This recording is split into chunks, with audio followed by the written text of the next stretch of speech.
Hey, good afternoon, and welcome to the Dennis Herrera Show. We are here and when I say we, is me, myself, and I. I am here at on my Mobile One studio. It's good to be back home. Great to be back home. I didn't want to come back. I don't want you guys to get the wrong idea, but I didn't want to come back.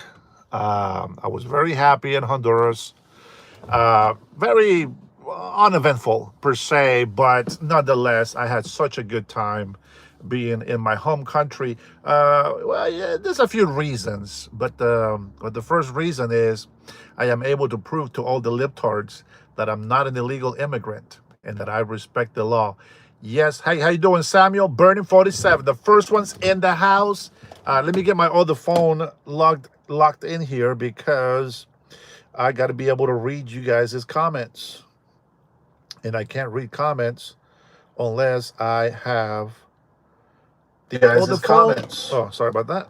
Unless I have the phone that I can move back and forth so that I can adjust it to my site. All right. Yep. Samuel Bernie. Okay, we got 4 people on there, guys. As you guys are coming in, don't forget to hit that like as you are coming in here. God bless you. God bless America. You know what? Oh my gosh, I didn't think these glasses were making a difference, but they are. All right, so these glasses, I actually got this for my migraines. AWW2, we're just going to call you that. World War II veteran here in the house. It's nice to be here. Nice to be back here. It says WW2348.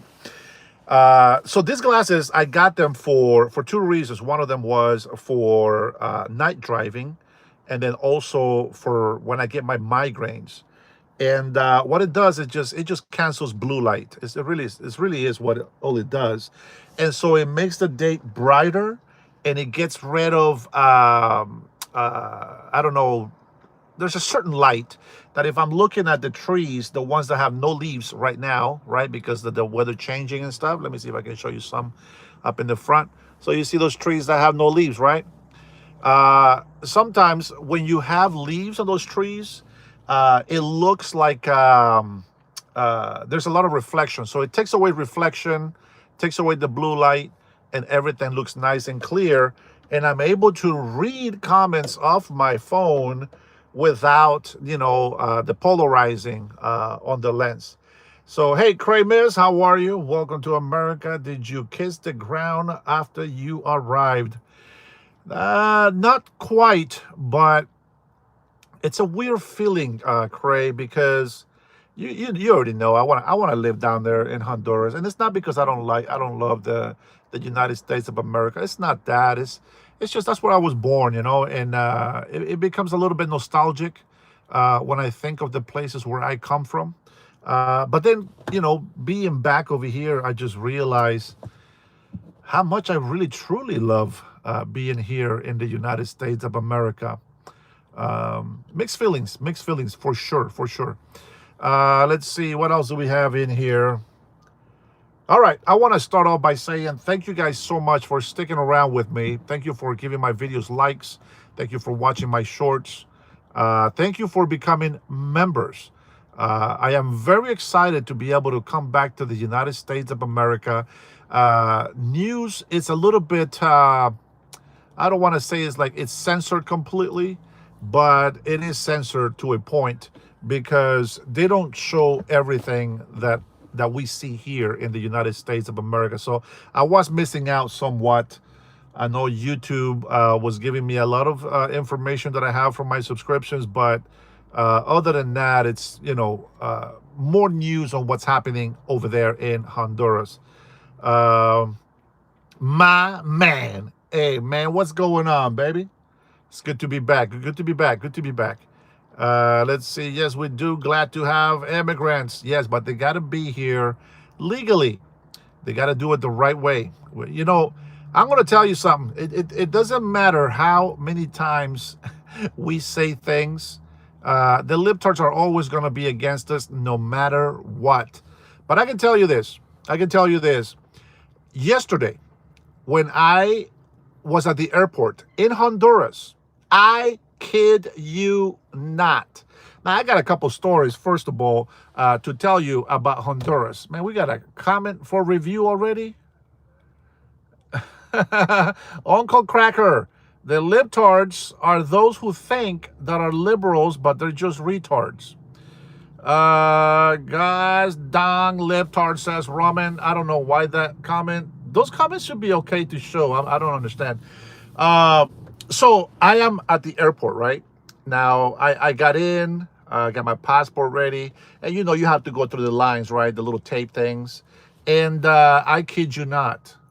And this is exactly how a lot of people are in Honduras. In Honduras, I asked this. Hey, listen, this is my people, but this is how it is. I turn around. Alberto, ¿qué ondas? How are you, my friend? Alberto Guevara. Hey, paisano, welcome back. Did you eat a lot of pollo con tajadas? I ate so much I got plugged, my friend. I got clogged. Now you will be eating quarter pounders from Mickey D's. Oh, dude. You know, I try so hard not to go there. But anyways, going back to my story. I turn around to do a selfie photo. Just now listen, there's not that many people. There's not that much space between me and the guy in front of me, right? We're getting ready to get our passport scanned so that we can leave the country. And I turn around and I take a selfie. Now, I know the guy in front of me is a guy with the blue shirt. It's in front of me. And as I'm taking a selfie, this lady just cuts the line and gets right in front of me. So, and just so you guys know, I turn around and I do this.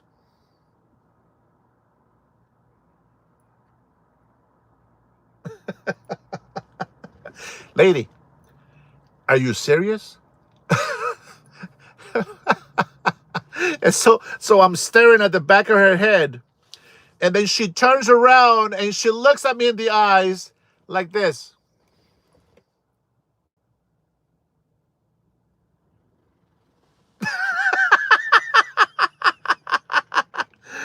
Oh, welcome, Coyotes. Coyotes in the house. Bro, she gave me the stare down like I did something. Like I did something wrong. I don't follow any legal order. Should be hanged. No. Define illegal order. Now I want you to pay attention now. Don't go with this libtard narrative, okay? Because just because you don't like something, it doesn't mean that it's an illegal order. Let's get that straight, all right? Let's get that straight. Thank you, Coyotes, for the bronze medal. Welcome back, Dennis. Thank you, Tanya. Says hi, Dennis. Oh my gosh, I better look at the other phone. I can't read these things. Hi, Tanya. How are you? Good. You are safe. And hello to the chat. Bernie, I wish Mariachi been playing at the Super Bowl. Now that would have been cool. That would have been cool. Illegal order. Live logic time. Here we go. Skip the comments. Said Barry. I don't know. I think I've hit every comment so far. Eric 808 says, if you don't know what an illegal order is, don't comment. Well. What is an illegal order? I'm curious. I'm very curious. What is an illegal order? What is an illegal order? To deport illegal immigrants is not an illegal order. You know what is illegal? Sanctuary cities in our cities and states. That's what's illegal. Harboring criminals, that's illegal. Allowing illegal aliens to break our laws and to be in this country illegally, it's illegal. Those are not illegal orders. And if you think that that's an illegal order, I don't know what to tell you. You're in the wrong country. Why don't you try to go to China? Why don't you try to go to China and practice those illegal orders or whatever it is that you think they are, and tell the government in China, hey, those are illegal orders. I will probably find you as a rug sometime in the real near future. But that's not how we run this country here. Let's see. Eric says, but an illegal order. Yeah, you know what? It's that's the problem, Eric. That people don't know what that is. You know, um, I don't know what is an illegal order. You know, let's say for example, we're doing an extraction, and the mission is this: we're gonna go ahead and go here. We know the casualties. We know the collateral damage. We know everything. We're gonna go and do this, and that's it. And then all of a sudden, in the middle of that mission, your commanding officer tells you to do something that is not part of the mission, that is very unethical, that is just wrong, like maybe stealing, maybe just killing innocent children or whatnot. Now, this is not in part of the war or the strike or whatever. And you decide that that's an illegal order, I will agree with you. I don't know what other example to put in my head right now, but I can tell you that everything that's being done here in our country is lawful, it is constitutional, it is legal. And speaking of legal, don't you find it very interesting how many libtards were so against building the border wall from President Donald Trump? And they were talking about, oh my God, this guy is so racist, and the borders, and this and that, and the wall. And I find it very interesting that now these same libtards are blocking the roads. They're building a wall. They're building a border to keep ICE agents out of their city. Very interesting logic there. Very interesting logic. Jumping the border is an illegal order. that's that's just breaking the law. Nobody's giving them an order. What do you think about the death of the question mark in what question mark in modern writing? What? What do you think about the death of the question mark? I don't know, Leonard. I'm not. I'm off the topic on that one. Paul McDonald says entering illegally means you are not here legally. Only the USA has this problem with this claim. Being here illegally means you broke a law. You cannot do that anywhere else. Um, Miguel Vasquez, shut the hell up. Oh, man, it's too bad it's backwards, but that's what it means. Get with the program, sucker. Notice you did not wear a MAGA hat and the American flag hat or the Trump hat while in Honduras. That is correct because they're not American. We are Americans here, and in the United States of America, we raise the American flag. In Honduras, you raise the Honduras flag. It's a sign of respect for the people of that country. I find that very interesting. Good question there, Craig. I like that question. Very, very, very good. Very good. Miguel Vasquez, I don't know what that is, man. They're going to have to explain it to us. Let me see.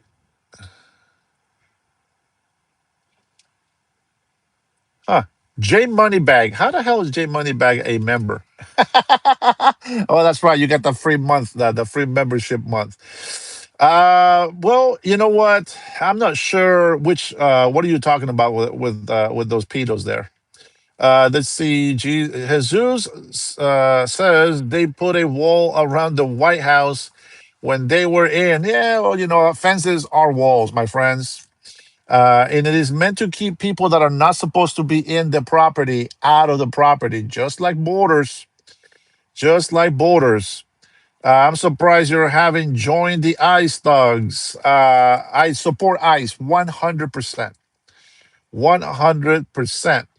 Don't forget to hit that like button as you are here. Thank you for that. I appreciate it. J Money is celebrating. Heck yeah, he says. Heck yeah, baby. He's getting that free membership. As a lot of libtards like to have free stuff, so he gets a free membership. Which, by the way, it's only free to him because somebody else had to pay for it. So remember, when you hear free, it's never free. Somebody's paying for it. Somebody's paying for it. Alfred, that's extremely personal and overreaching. Alfred says, do me a favor right here, right now. Show everyone your proof of citizenship.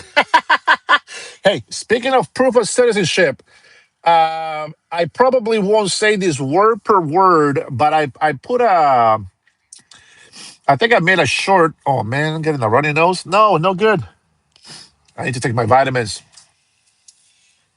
When I was in line, after I make my little short saying to all my libtards, blah blah blah, I'm going back to the United States of America. There was this couple. I don't know if they were Dominican. They were not from Central America. I can tell you that they had an accent, but I always confused them with Cubans. I don't know what accent it was, but nonetheless, maybe one of them was Mexican. Maybe the husband was Mexican, but the girl, she might have been Dominican. To be honest, I don't know what it was. But here's the thing. Okay, so after, hey Scott, how are you? I see you. Paul Salsi in the house. What's popping? Pretty good job, eyes. He says he's over here. This Paul Salsi is the hound dog. He can smell a transtifia anywhere in a 10-mile radius. Let's see. I have not heard it, Alberto. I have not heard Pam Bundy testifying yet. I know, man. You guys don't know. I just got here, right? just I just got here like let's see, I got home about almost 1 in the morning. And give me a break. Let me get caught up and we'll talk about those things later. American veterans have been arrested. You support that? Yes. Nobody's above the law. No journalist, not me, not anybody. Nobody is above the law. Who cares if you're a veteran, if you're a citizen, if you're a resident, if you're a drug? It doesn't matter if you're breaking the law. You're gonna get your ass arrested. It's very simple. I think a lot of politicians should be behind bars. They should not be above the law. They should be in jail for lying to us all the freaking time. And they're not. Here's the thing.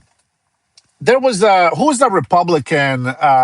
She's actually not a Republican. She's running. What is she running for? Is she running for Senate or Congress?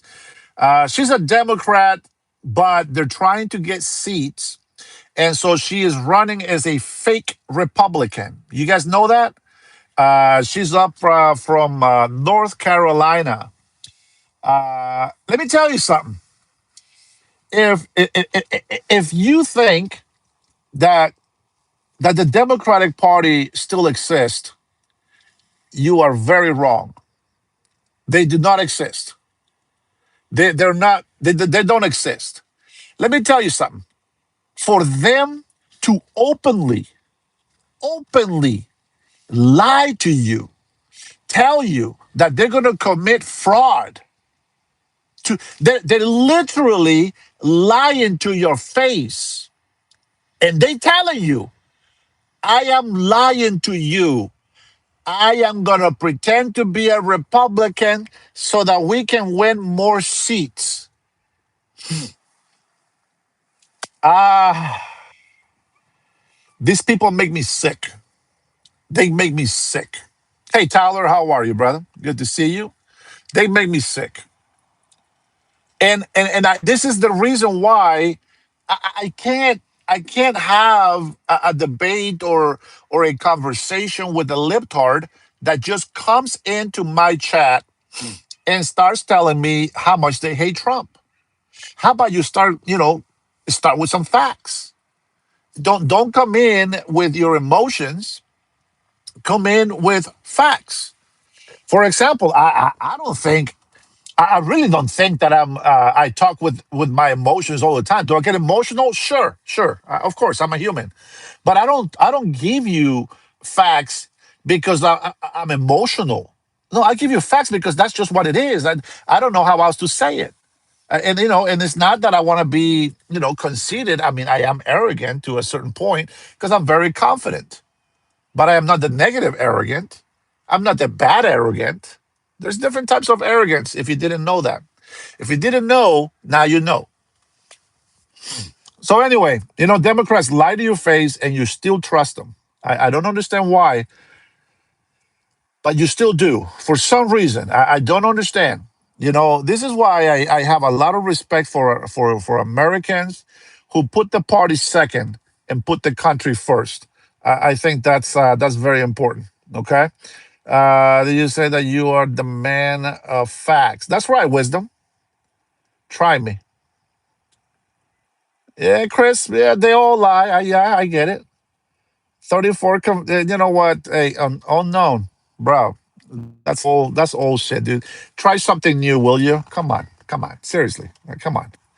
I'm sick of hearing this 34 count fell. Shut the hell up. You guys complain every time you say something like that. It just it makes me remind you, what the hell are you doing on the streets protesting lawful federal agents following lawful orders, constitutional orders, enforcing the law? What the hell are you doing out there supporting those morons? That's what I want to know. They should all be felons. As far as I'm concerned, any type of person that is throwing ICE agents bricks and rocks and shooting at them should be in jail, and they shouldn't be able to come out at all. That's just me. I'm very tough on the law on that. But anyways, I'm going to go back to my story. You know, this is how the libtards are, and for you get what you ask for. You really do. You get what you ask for, because I was in Honduras, and I'm in line, first class, right? So I'm in line to get on the plane, and then there is this lady. She has a kid. No, no, she doesn't have the kid. Her husband has the kid, but she goes to the gate, and she's trying to get. Now, mind you, this is first class.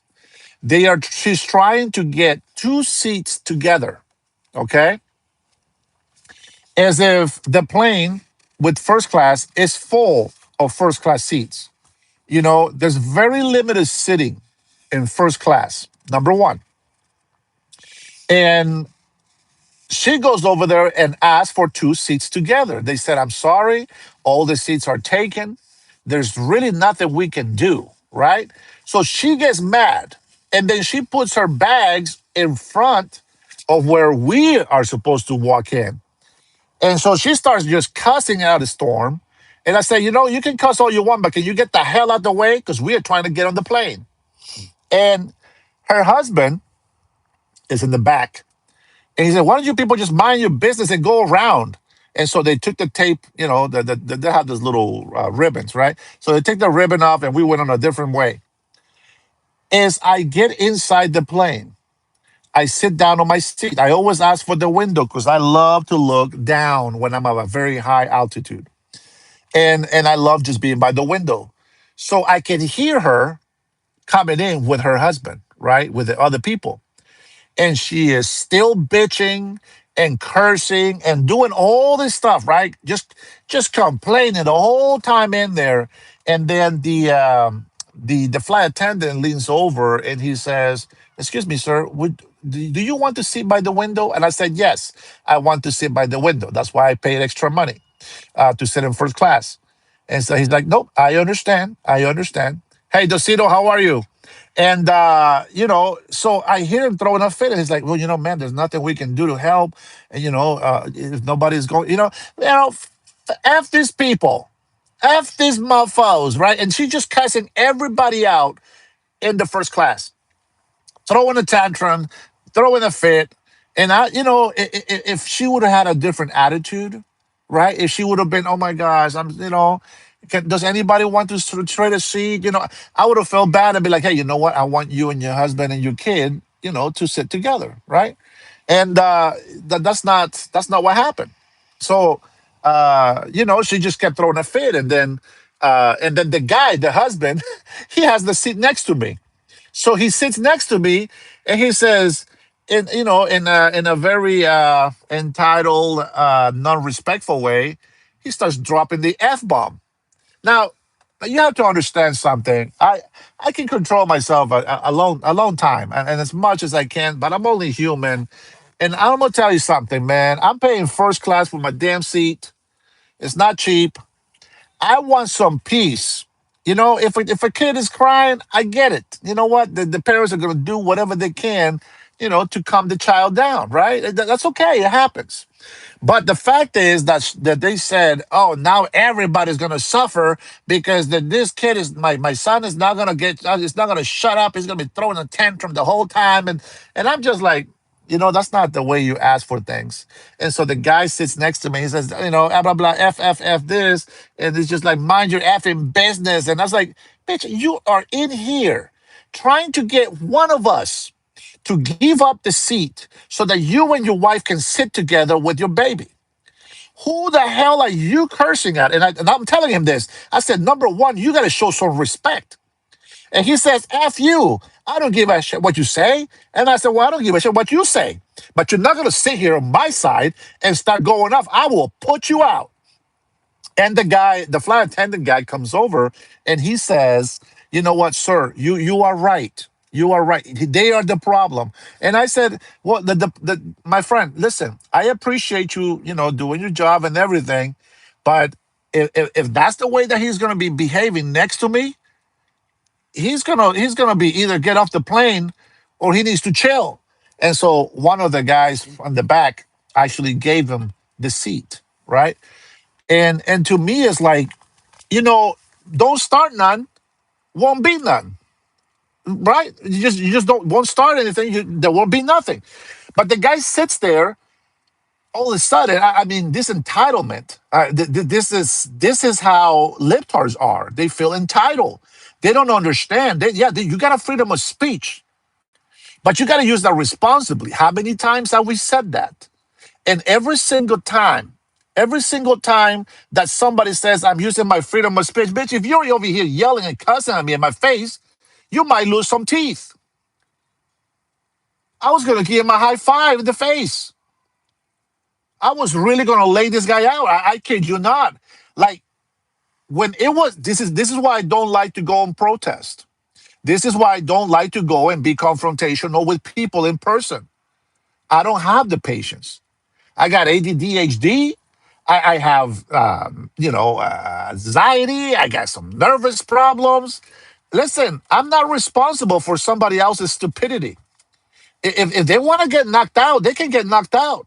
I'm not going to go out there on a protest because I know a lot of people are going to be misbehaving and they're going to think that that they're entitled to say or whatever to my face. And if they get too close, they don't know that I'm entitled to defend myself and slap them in the face. And if that happens, then a fight breaks out. And if a fight breaks out, people pull out guns. And then if guns pull out, people die. They don't know. Freedom of speech. Use it responsibly. Very simple. It's not confrontational.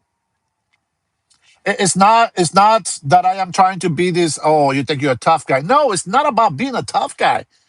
I want you to come in and be like, "Sir, me and my husband, we got two seats. Would you mind trading?" You know what I'm saying? But that's not the way that it came. It's like, "Oh, well, we paid all this money in first class so that we can sit together." No, no, no. That's not how it works. When you buy a first class seat, you get a choice. Where do you want to sit? And when you're paying for that ticket, right before you pay for that ticket, as a matter of fact, you get to choose where you sit. Now, if the plane was maybe somebody's not going to show, right? There's two empty seats and maybe somebody won't show, or maybe somebody might want to give you their seat. That is an option. But you should already come into the plane with the mentality of, baby, we might not get to sit together. So it is what it is, right? That's not how they thought. See, they have no common sense. Now, that's just the bad part of it. And people don't believe that I have ADHD. You have no idea how hard it is for me to control it. But don't try to find out, please. Don't try to find out. They look like they were in their maybe mid to late 20s. They were in their 20s. And so here's the funny part.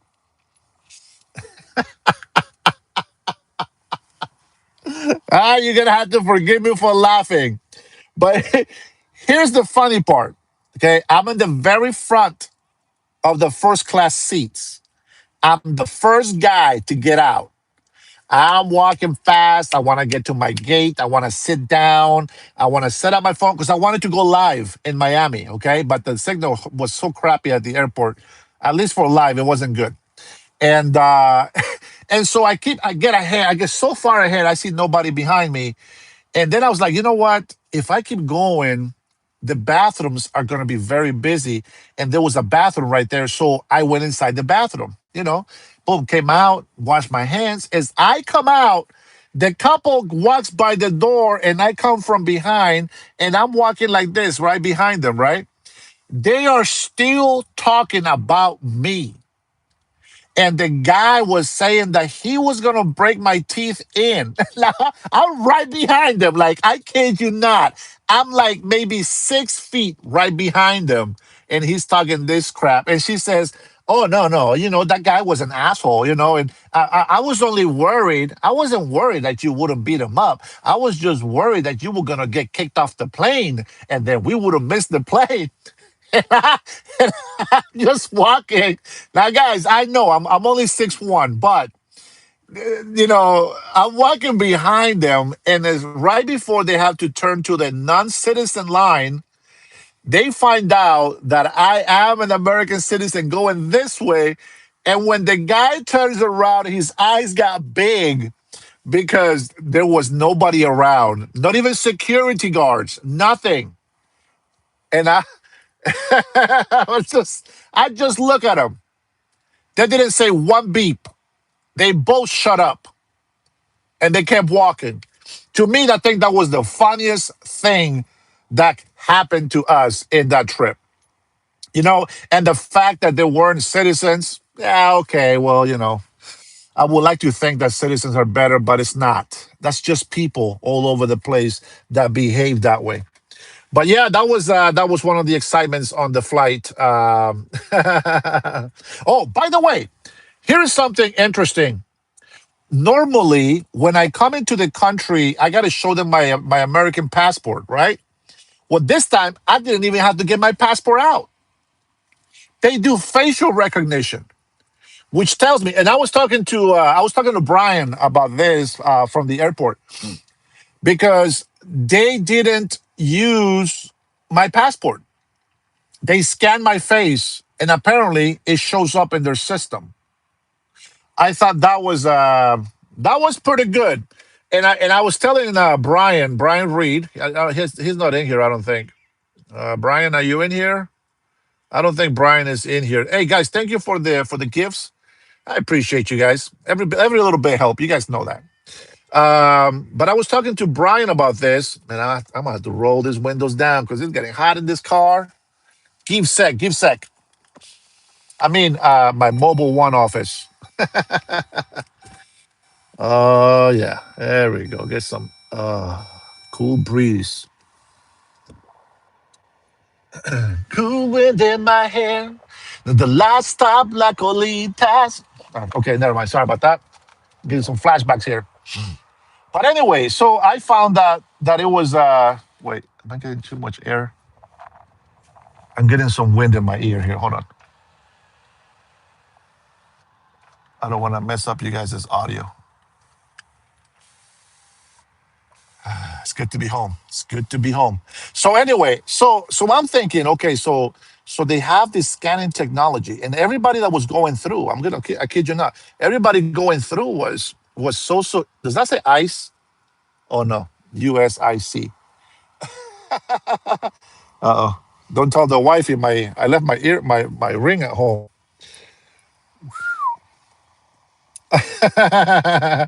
She's gonna think I'm out here with somebody else. Well, I am here with 71 people on YouTube, so I guess I am with somebody else. Coyote says, I almost call you Toyota, bro. Coyote says someone needs to check on Trinity. It's been weeks now. Oh, just so you guys know, she's doing okay. She has some emergency. She had to go out of state, I think, or something like that, and she lost her phone. And she's been trying to download the email on this temporary phone. It wasn't working. I talked to her today. She says she misses all of you. You guys know who you are. There's a small group of us that are always coming on the live together. And she says that she will try to get on as soon as she can. But she's doing okay, guys. Thanks for asking. Trinity is she's a dear sister to me. Since I started doing this channel, just jokingly, I was doing a very late night live, and I saw Trinity, her name Trinity, and I said, Trinity, help! Because you got all these libtards were talking so negative and trying to make me look like crap and doing this and that and trying to trigger me. And then she just started dropping in with some facts, statistics, and things that people can go research and do this and that. And ever since then, she's been my sister, and I love her so much. We've had conversations off chat, of course, and she's become a good friend of mine. Maybe one day, if God allows, we'll meet in person. But yeah, she's doing good, guys. I'm glad that she's doing okay too. She finally reached out. I was actually concerned about her. Dennis is a naturalized citizen, left the country and came home. Liberal rage, much? I was so excited. I was like, I was walking down in Honduras, and I was just so happy that I was just like, what about these libtards that keep telling me that my American passport is fake and I'm illegal in the United States of America? Well, now they can't say that no more. They can no longer use that BS of a line. So for those who don't know, if you are new to my chat, just know that I am an American citizen.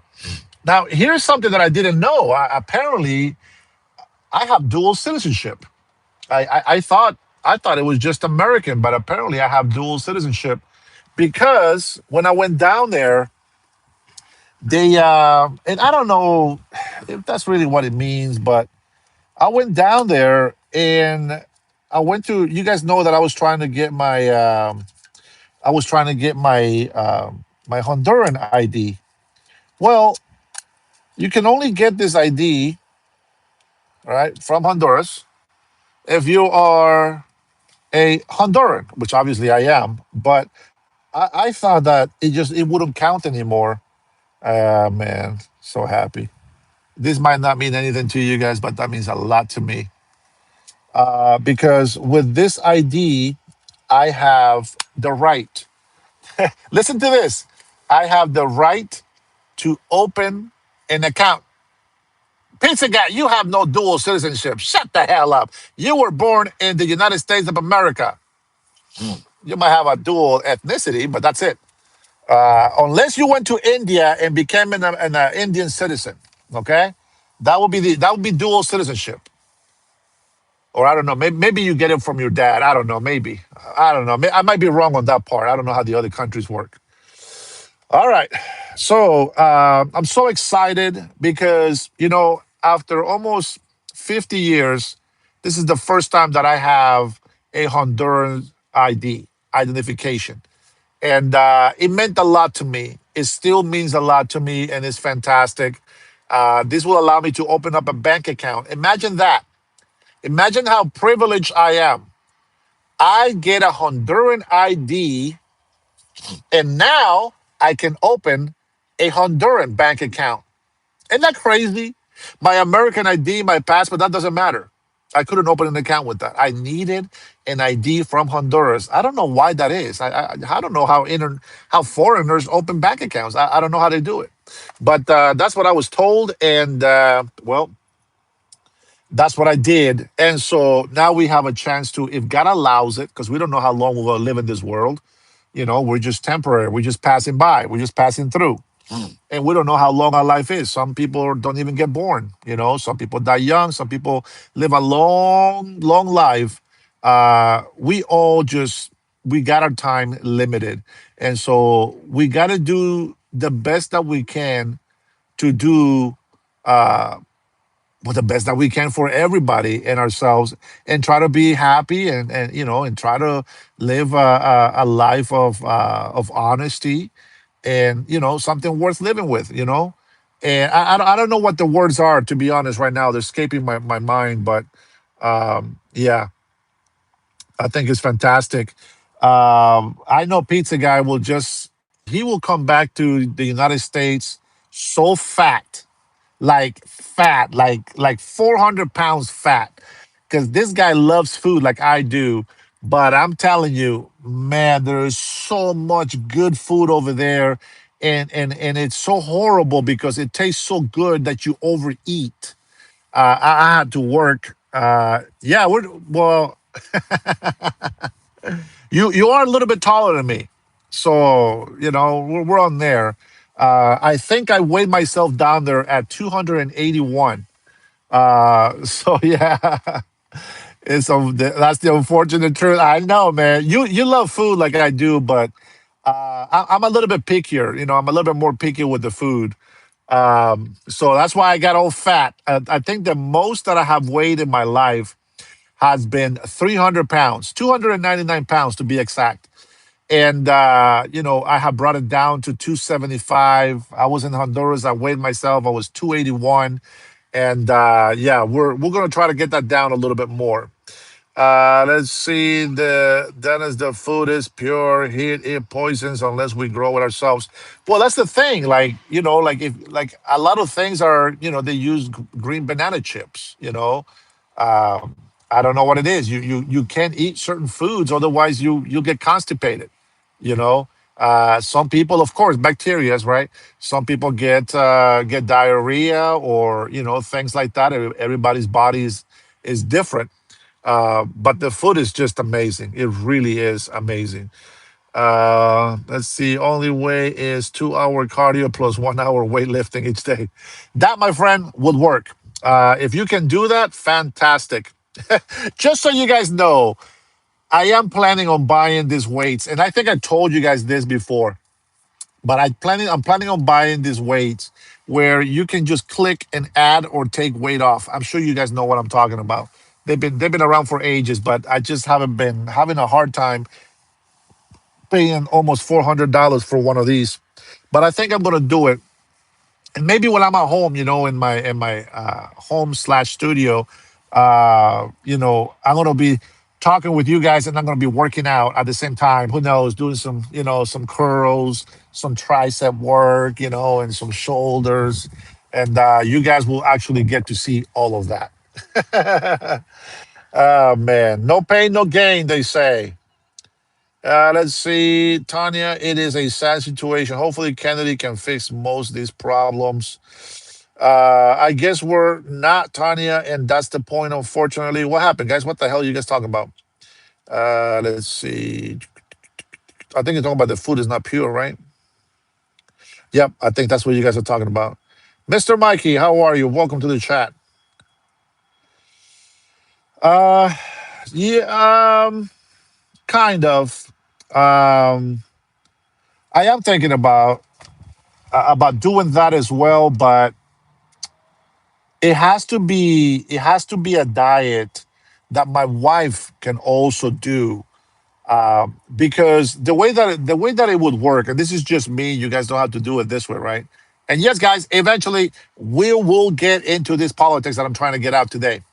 But in the family, if one person is trying to get a healthy eating and healthy diet, I think everybody has to get in it. Everybody has to go on board with it. And so I want to be able to do that. So I'm gonna find out what foods, what different kind of styles of what vegetables, what kind of different styles of plates or dishes we can eat, so that we can both enjoy.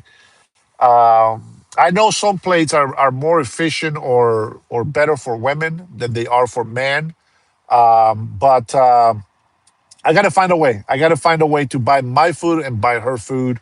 We'll see. We'll see how that works. But I definitely plan on exercising a lot more. There's a couple of things that. All right, guys. Good news. Sister Trinity might be hopping on. Make sure you all give her a big hello. Throw a bunch of emojis. Let her know how much you missed her, how much you love her. She is loved. She is definitely loved. Let's see. Okay, guys, I'm a little behind on some of these things, as you guys know, I've been gone. and news are a little bit, well, they're not the same as the news here. Wait, is this the police channel? I stay away from those race, religion. Oh, speaking of race, see, this is why I need to read you guys' comments. My dude, I'm broke as shit. What do I need to do? Future clean, get a job. That's the first thing you got to do is just get a job. If the job that you get doesn't pay good, just get a job. Get started. I'm gonna tell you a story. A very long time now. I've been through making a middle class, okay, almost rich. Like I made a lot of money. I have been homeless. Decisions, decisions, decisions. Uh, I remember one time after making so much good money. I can't remember what happened, but I think I lost my job. I think is what it was, and I was making very good money, and I had to get a job. And I'm like, any job. I don't care. I will do any job until I get a better job. It's that simple. So I got a job at working at Target. Okay. And this is true story, guys. This is my stories are always true, just so that you know. I worked at Target for minimum wage. I believe back in the day, it was like, it was like early 2000s, I think. Early 2000s. I think it was like $8 and some change an hour. Okay. It wasn't much, but it was work. I was bringing in some money to the house. I was already married, my first wife. And, I started working. And as I am stocking the products, there's Trinity. Hey, all my brothers and sisters in the chat, I miss you all so much. I had a family emergency out of town and lost my phone, but I'm back home finally and I'm back with y'all. Thank goodness. Now these people can get the hell off my back and stop worrying about Trinity. Welcome back, sis. Oh my gosh. So happy that you're with us. We really are. You are the live of the party, so to speak, on these live chats. I love having you with me. As a matter of fact, I want to tell you something. Of course, God is always first. I'm going to tell you something. The only reason why I am even close or still thinking about putting my name on the ballot to run for governor here in Washington is because of Trinity. Her support to me has been tremendous. Her words, her wisdom, her love, her caring has actually pushed me forward in what we're going to try to do here in Washington. Now, whether it's going to work or not, it's irrelevant. It's always going to be God's will. But she's a big reason why I think about running for governor here in Washington. Now, a lot of people can laugh at that and be like, who the hell is this guy? This guy sucks. Why is he going to run for governor? Well, number one, anybody that is an American citizen can run for governor. You either collect 2,000 signatures or you pay $2,000 to put your name on the ballot for governor. Now, thank you, Paul Salsi. I'm going to need a lot of people. I need all 16,000 of my members to move to Washington State for at least 6 months. At least 6 months. That is the time to become a resident at a state.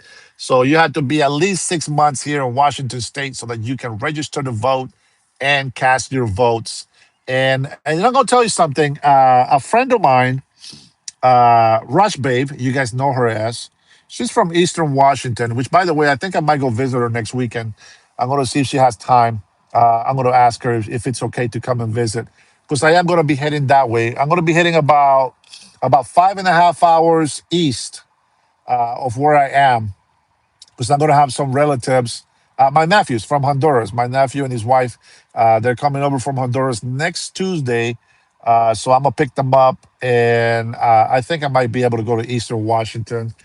I don't know if I'm going to stay the night over there, but it's a very long, long, long drive. So we'll see how that works. I can normally make it, in one day, but it's a very long drive. Nonetheless, thank you, AE. How are you? I see you. Let's see. She knows.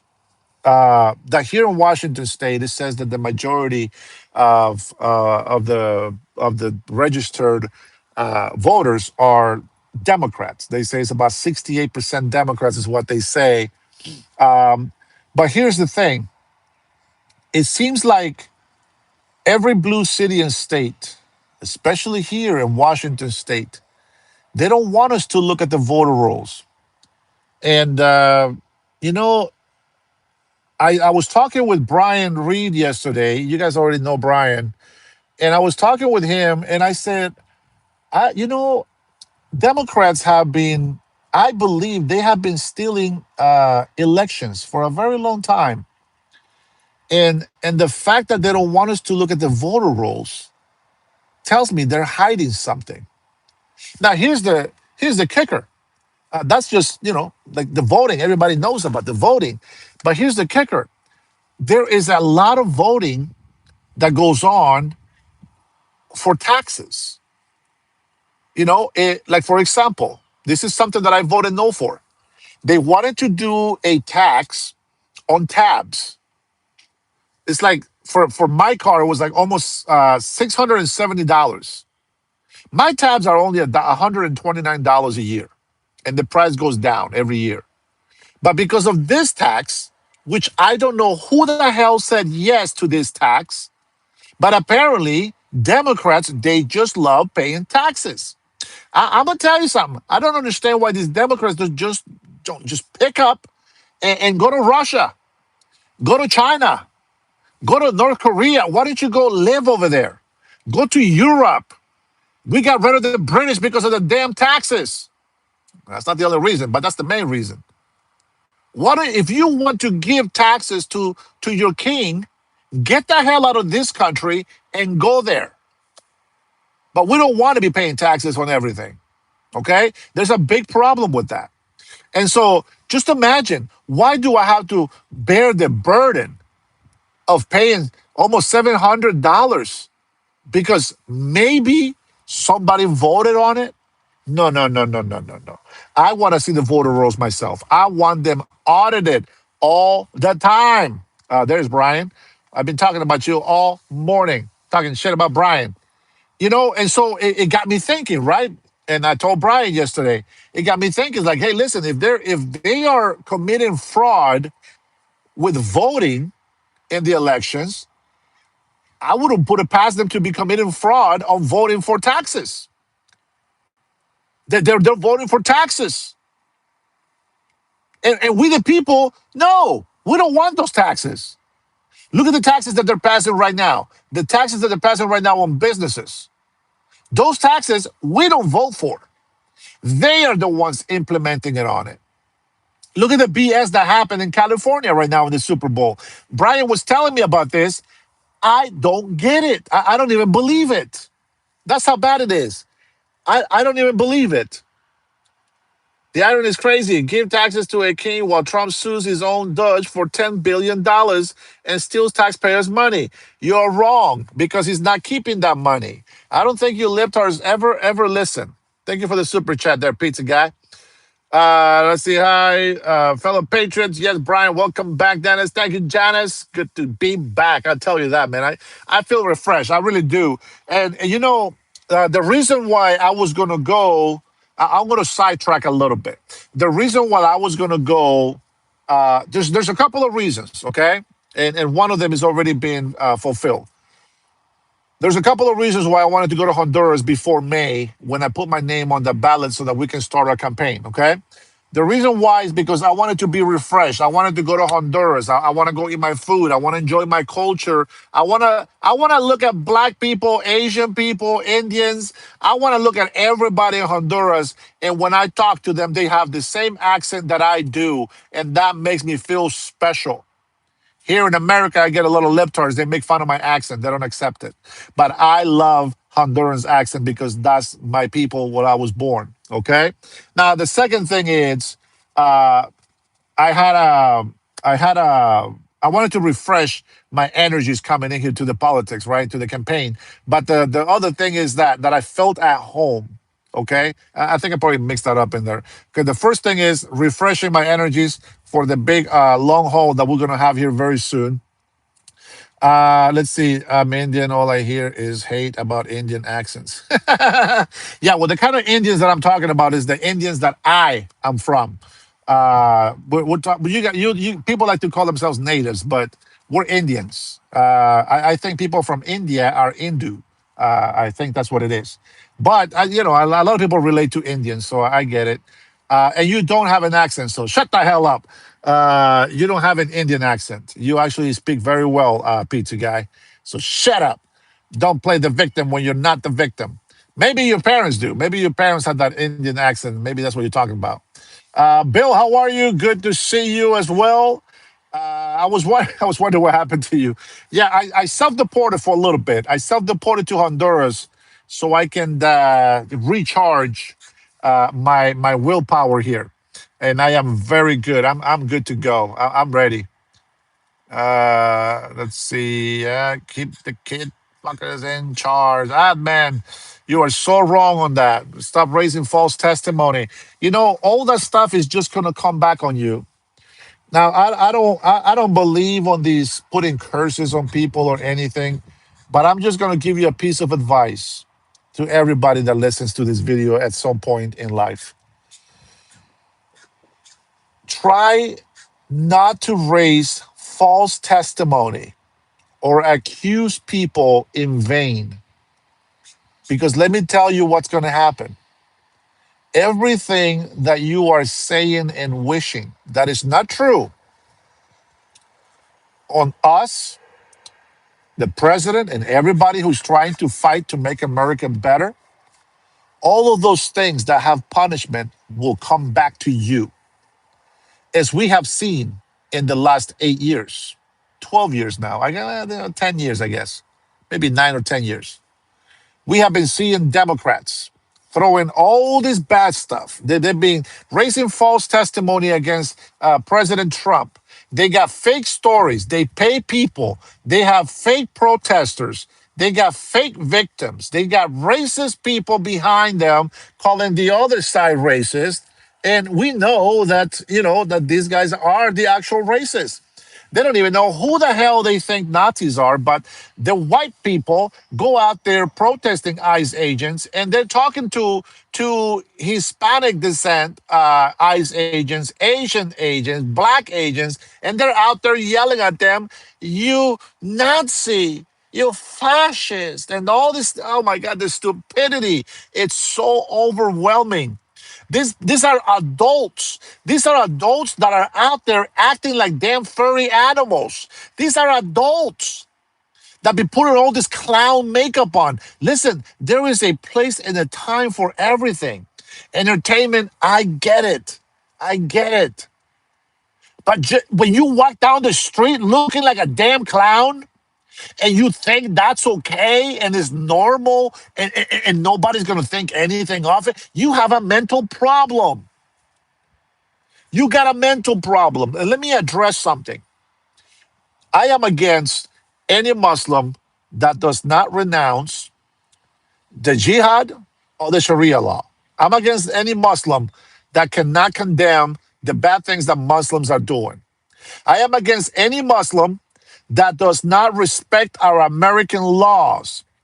And they think that the only law that they're supposed to follow is Islam.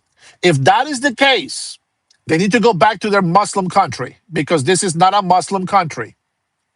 I will remind everybody, if you don't know, Islam was not given by God, it was created by a government. This is why Islam has that rule. If you believe you're a Muslim, you're not supposed to follow the law of the land. You are supposed to follow the law of Islam. And I'm against that. With that being said, I am also against Christians that are fake Christians. For example, there is people that call themselves Christians. Now, I'm going to tell you how you can distinguish a fake Christian.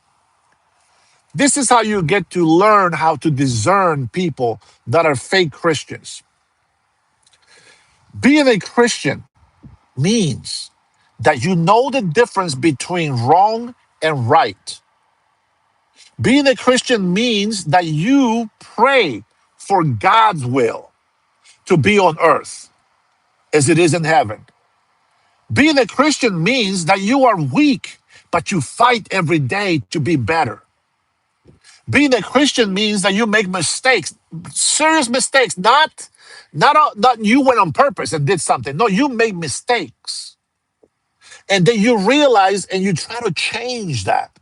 So you have to change yourself by the renewal of your mind, right? And so you have this, and that's a Christian. That's a real Christian. Now, here's the fake Christians. Any fake Christian, you're going to know them by this. They say they are gay pastors. That is not Christian. I'm sorry. That is demonic. And you're bringing that into the house of God, something that has been dedicated to worship our Lord.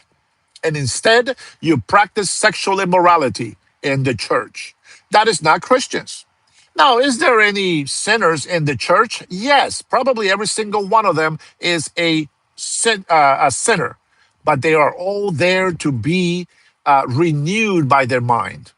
Okay, they're there to renew their spirit by the renewal of their mind.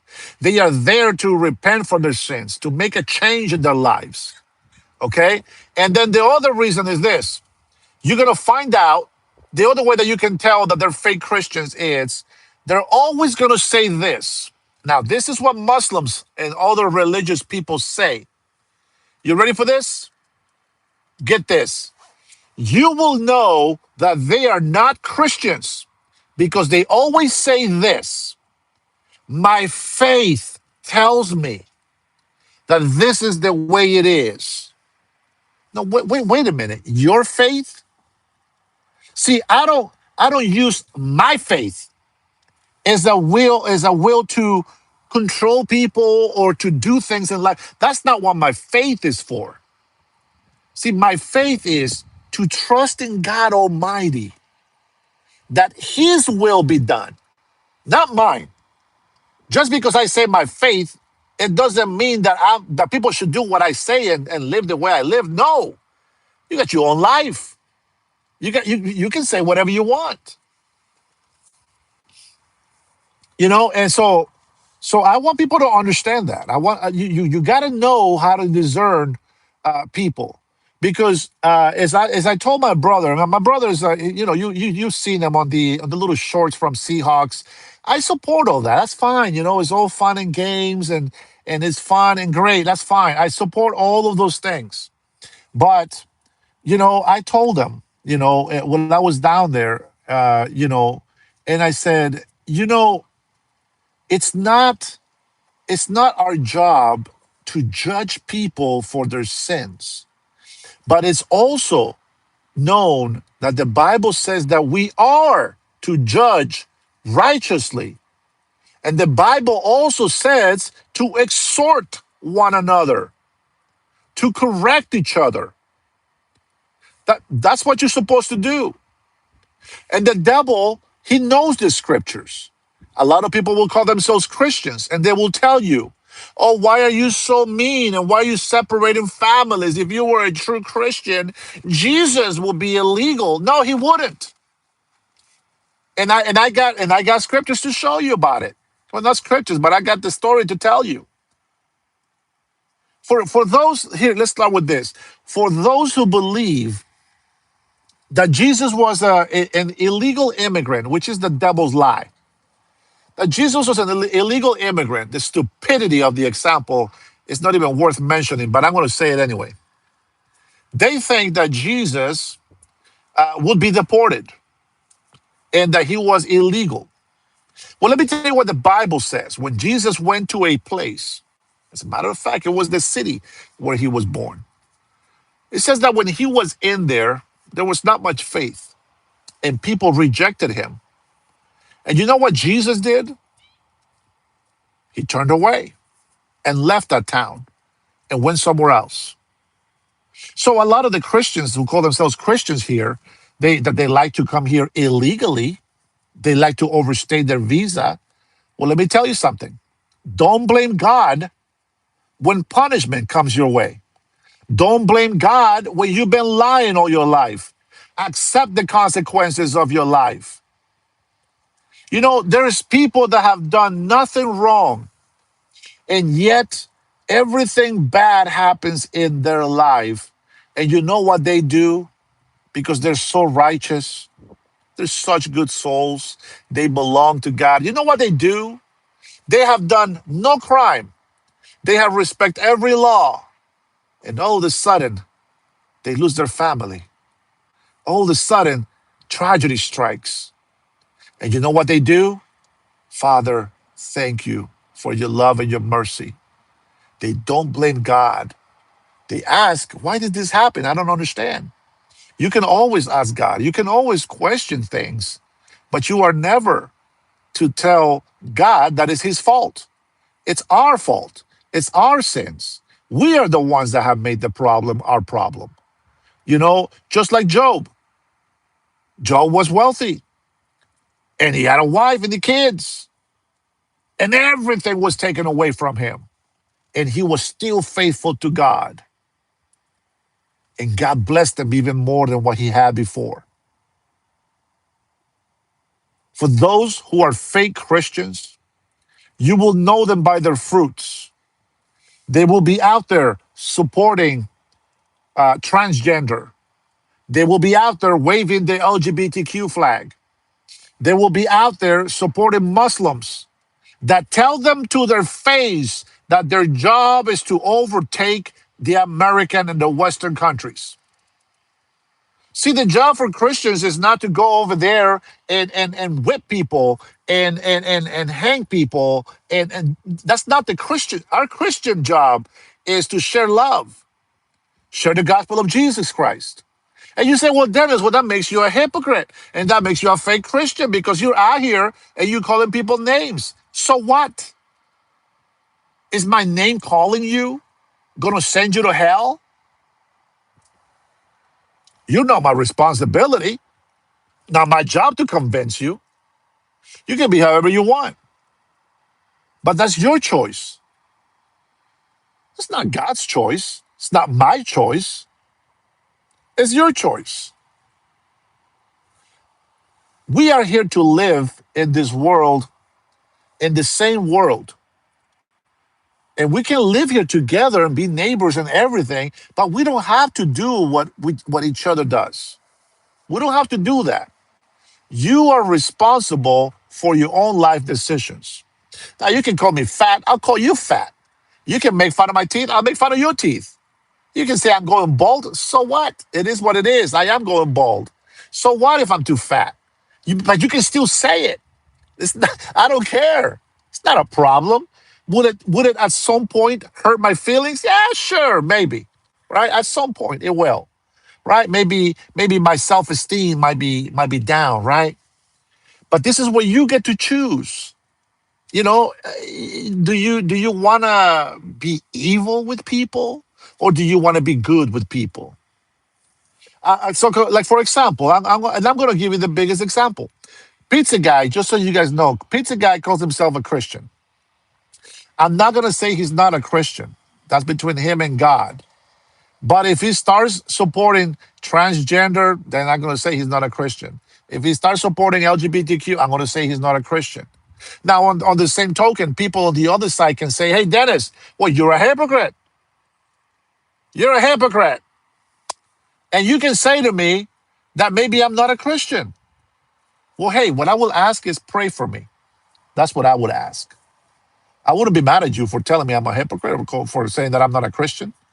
That's between me and God. That's my relationship between me and the Father.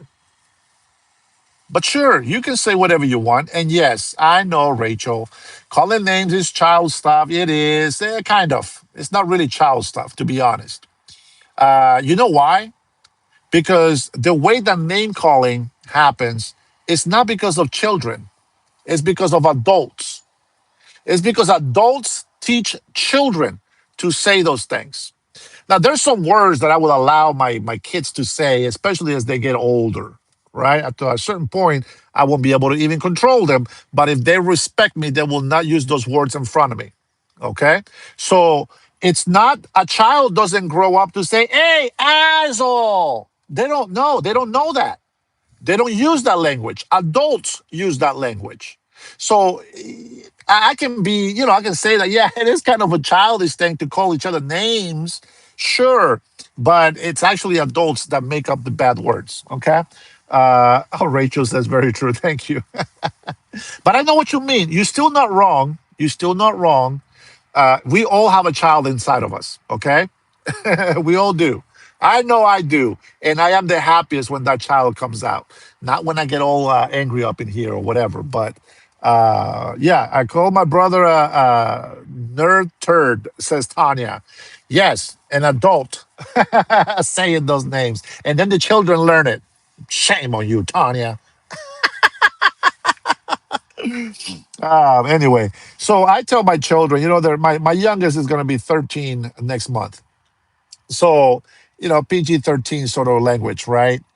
I would allow them to say certain words, some other words I wouldn't. But at the same time, it's like, in all honesty, I should be teaching them by example. I shouldn't be using any words, any name calling, etc. Because when they use it, then I have no excuse to correct them except I am your father, right? That is the only excuse that I have. But in a way, I also should be responsible for that. And then my kids act a certain way, I'll take responsibility for that. But I will still whoop the crap out of them if they embarrass me in front of other people. All right, that's just me, guys, ranting around. You guys know how I do my show. All right, let's take a couple of questions here while we are live. Let's say it. I've been called worse, says Coyote. Coyotes. Rick Hollins says yes, and please don't kill off your inner child. Yep, thank you, Rick. Appreciate that support there. I know it's just we just gotta be realistic at some point, right? Let's see. Rachel says the ones who are in the streets right now protesting, they are acting more like 5-year olds throwing dildos at ice. Ouch! Wow. Now they're just being dicks now. That's horrible. That is horrible. Keep your children wholesome and away from the internet. Human help, it's just never going to happen. It's just never going to happen. Technology is going there. All I can tell you is that all we can do is try to give our kids, the best example possible. And I'm going to say this, and I know this will probably make no sense to a lot of people, but for the longest time, you guys may have known that I hate being controlled. I don't like things to tell me. Um, hey, don't spam. You're gonna put them out like a little child. Um, there's this thing where like I lost my train of thought. What the hell was it? Anyway, see, that's what happens when people spam. Stop spamming. Somebody spams like that. If it's not positive, just get rid of them. You guys know much what to do. Uh, let's see. I'll probably if I remember, I'll come back to it. All right, so Bill says, I'm not a Christian. I'm a follower of Christ. Yeah, I love Jesus. I don't go to church because I don't like what has been happening with churches. I understand that. Same here. Last church I attended was 5 years ago in Missouri. And I want to tell you something. The devil wins like that. I am going to be I'm looking for a church here in Washington State. Well, not in Washington State, somewhere in Snohomish. There is a church that I've been meaning to look for, but the flesh is lazy. I need to pray to God to help me find a good church. Don't let your kids have mobile devices. The internet will corrupt them. Human help is too late. They already do. Rachel, yes, I am back in the United States of America. We don't have these kind of trees in Honduras.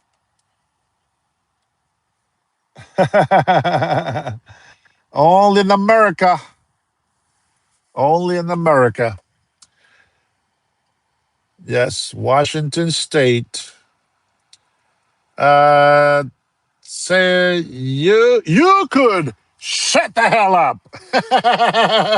Says TSE. Sure, I could, but this is my show and I got to talk, man. What's wrong with you? How can I shut the hell up when I got to be the one saying something for you? That wouldn't work, would it? This would be the shittiest show ever. Let's see. Yeah, Trinity. Yeah, that's right. Coyotes deleted some message there. Okay. The wife says pick her up at 3:30. It is almost 2. All right, guys, we got about an hour and a half playtime. So we got to make this a good one. I do have some things that I want to touch up on. You should do it. Never, nothing will happen. You could follow the Pope's advice. The Pope is the Antichrist. Oops, sorry, Catholics. My bad. My bad. You can still follow the Pope. I follow Christ. Let's see. I didn't get it till you said it. Rachel. I miss everybody. I missed all of you guys in here. Human Health said, please protect your 13-year-old. The world is savage. Um, Let me tell you what my 13-year-old has been telling me for the last few years. Obviously, it's a little girl, and she tells me how people bully her at school. Now, my daughter, she's very strong, and she will knock the mess out of somebody. I'll tell you that right now. She's bigger than most of the kids in school. She's tall and she's strong like Samoan women. And she tells me all these things and how they make her feel, and she feels ugly and this and that. And as a father, the best advice that I can give her is something that I learned on my own. And you know I'm a boy, so it's a little bit different. But I told her, yeah, I said, number one, you're not fat. Number two, it doesn't matter what anybody says. Who loves you? Who gives you everything in your life? Who takes care of you? Who made you? And who always tells you that you're beautiful? Me, your mom, your family. That's why we're family. See, because when people say that I'm ugly, when people say that I'm just like I'm not good enough, it doesn't matter to me. Because you know what? Because I always have God's love in my heart. I always have Jesus in my heart. And so I want you to always remember the same thing. Have Jesus in your heart. And it doesn't matter what these kids call you and tell you in school. It doesn't matter. And walk away. And I'm going to tell you something. If they hit you, hit them back. But make sure that if you hit them back, that you can win. Otherwise, you're just going to get your butt kicked. Yes, that was my advice for my 12-year-old daughter, which, trust me, she will beat the mess out of you. She's a very strong woman. I have never seen a girl that strong, honestly, in all my life. My daughter is freaking strong. You have no idea. She is very sensitive, which is the only, I think, weakness. Oh man, somebody calling me. No, not right now. But it's something that if we can learn to control our emotions, I think that we should be okay. And so I try to teach my daughter to defend herself, but at the same time, you don't want to just go start stuff off. Um, yeah, we're all God's children. Sandra, thank you for saying that. We are. Yeah, it's hard to find a good church. I enjoy fire and brimstone type of church, not only Jesus' words, but also Old Testament, which most churches say to ignore. What I find interesting is this, and I like that comment there, Bill, because you find a lot of churches that they concentrate so much on just talking about prosperity, just talking about specific things like just I can't even point them out. I think the biggest one is prosperity. That's probably one of the worst. And then there is churches that preach acceptance, only acceptance, and that's not what we're supposed to teach. You're supposed to teach the gospel of Jesus Christ. And if you're gonna teach the gospel of Jesus Christ, then you also have to read history from the Old Testament, and you will have to read Psalms and Proverbs and all these things that are in the Bible, so that you can learn to discern and make different choices in life. Are you going to be perfect? Please, no, you're not going to be perfect. That's something that none of us will ever accomplish. But Jesus Christ is perfect, and so that's why we depend on Him to fight for us. We are just going to continue to pray and hope that that we don't fall into temptation. Let's see. Coyote says we admit a type of light that is measurable when we're alive, and the light is better explained in John 1 to 1 3. Isn't that in the beginning was the verb, and the verb was with God, and the verb was God? I think that's the one, right? I don't know if people understand that. They're supposed to teach the gospel and speak the truth. Absolutely. So there's people that teach love, love, love, but they don't know what love is. Yes, love is kind, and love is understanding, and love is patient, and love is light. Yes, love is all those things. But if you have love, you will also have to discipline. Because if you don't discipline, how can you exhort? How can you correct? How are you going to tell somebody that doing something wrong, something bad is wrong, if you just believe that love is love and there's no consequences to anything? When Jesus Christ says, love thy neighbor, that means anybody next to you is your neighbor. Anybody. Everybody that is next to you, it's your neighbor. When Jesus Christ says, love your neighbor as I've loved you, well, let's take a listen to that real quick. I know I was going to talk politics, but today is religion, apparently. Let's talk about that. What is it that we're going to love?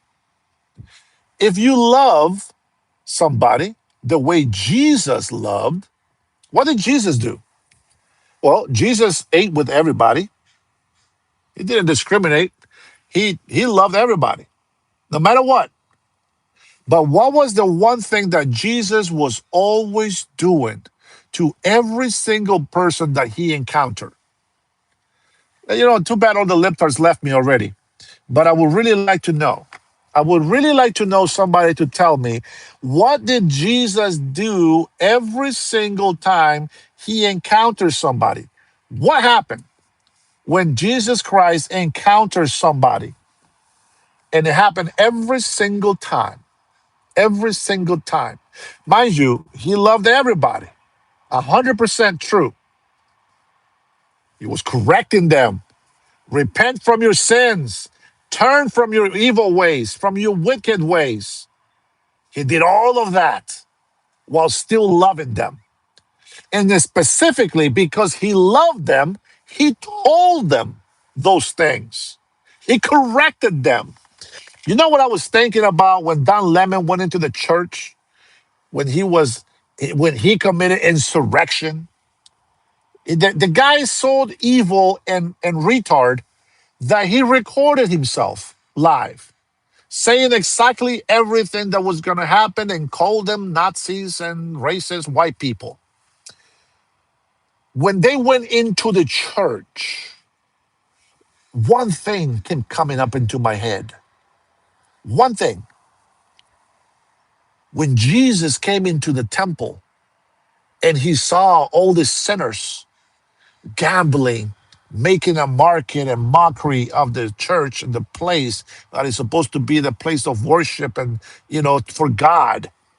Jesus came in and started whipping people, flipping tables over. And he says, the house of my father is the house of worship, not a house of thieves or a den of thieves. So that was the first thing that came to my mind. I would have gone in there and I would have started grabbing some people, slamming them on the ground. Some fight would have broke out. I would have grabbed in some posse to come in there, and who knows how many Christians would have reacted with me. I probably would have got my ass handed to me, but I would have never allowed them to be in that temple in that manner, especially that guy that went up to the pastor to stare at him in the face up close. I would have gone over there, grabbed them, and wrestled with them until him or I was not standing up anymore. Very simple. And I think that this is the same kind of people that we have to deal with. I told my brother and my biological brother and my grown up brother in Honduras. I told him this. I said, I know that you guys can laugh about me running for governor. That's okay. And they said, no, we give you a hard time, but we support you. And I said, it doesn't matter if you do or not. I'm going to tell you something. Running for governor, I'm sure it's not the easiest thing to do. It really isn't. And you do have to know how to get a lot of money for campaigning. But you know what? That's not the hardest thing. Because if that happens, it happens. If it doesn't happen, it doesn't happen. It doesn't matter to me. I said, but the hardest thing, and I'm going to ask you for your help on this. And I told them, it is a spiritual fight. It's not just running for governor. It is a spiritual fight. And just as my sister Rush Babe told me, and she believes as I do, that even though they say 68% of the state of Washington is Democrat, she and I believe that's fake.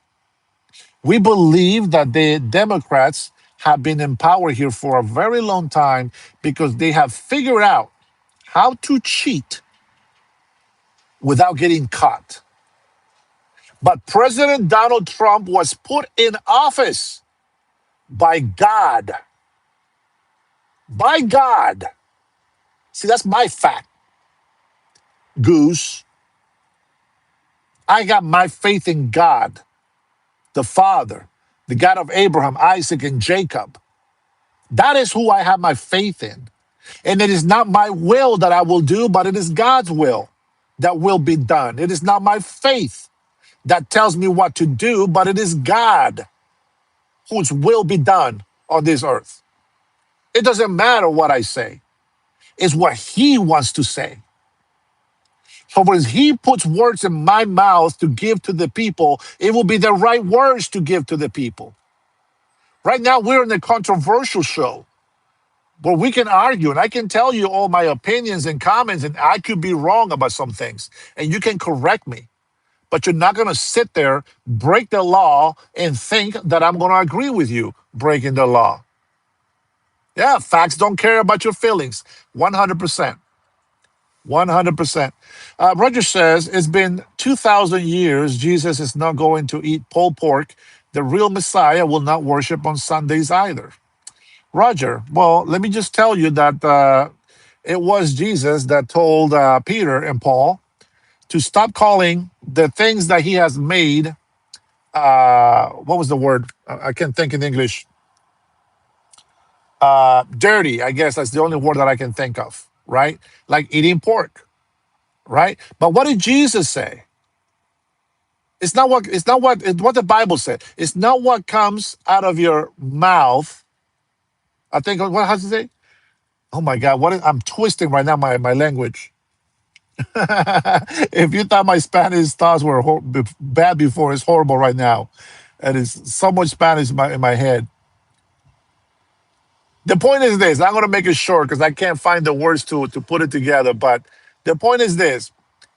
It's what comes out of the mouth, right? Because out of the mouth, from the heart, the mouth speaks. I think is what it says, right? So it doesn't matter what goes in because what goes in gets thrown away, right? With the number two. So it doesn't matter what you eat because all those things will eventually be wasted, right? You're just going to get rid of them. But what comes out of your heart comes out through your lips and through your mouth. And that's what matters when you're speaking. And if you think that I speak bad, that's okay. That will be a good assessment. Especially right now that I just got back from Honduras. I'm going to get a lot twisted and a lot more stuck now, I guess. No, no, no, no, no, no, no, no. You don't understand. There was a dream that was given to them. That's right.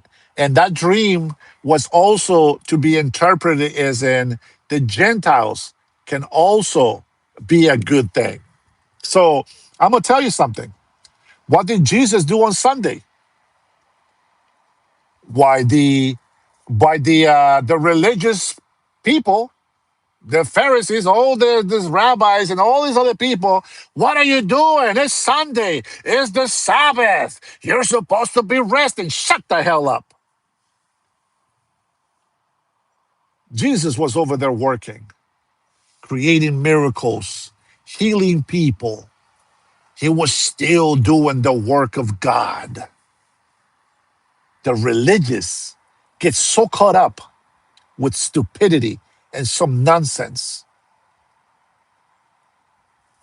Everything that is in the Bible, that is the reason why you have to read it.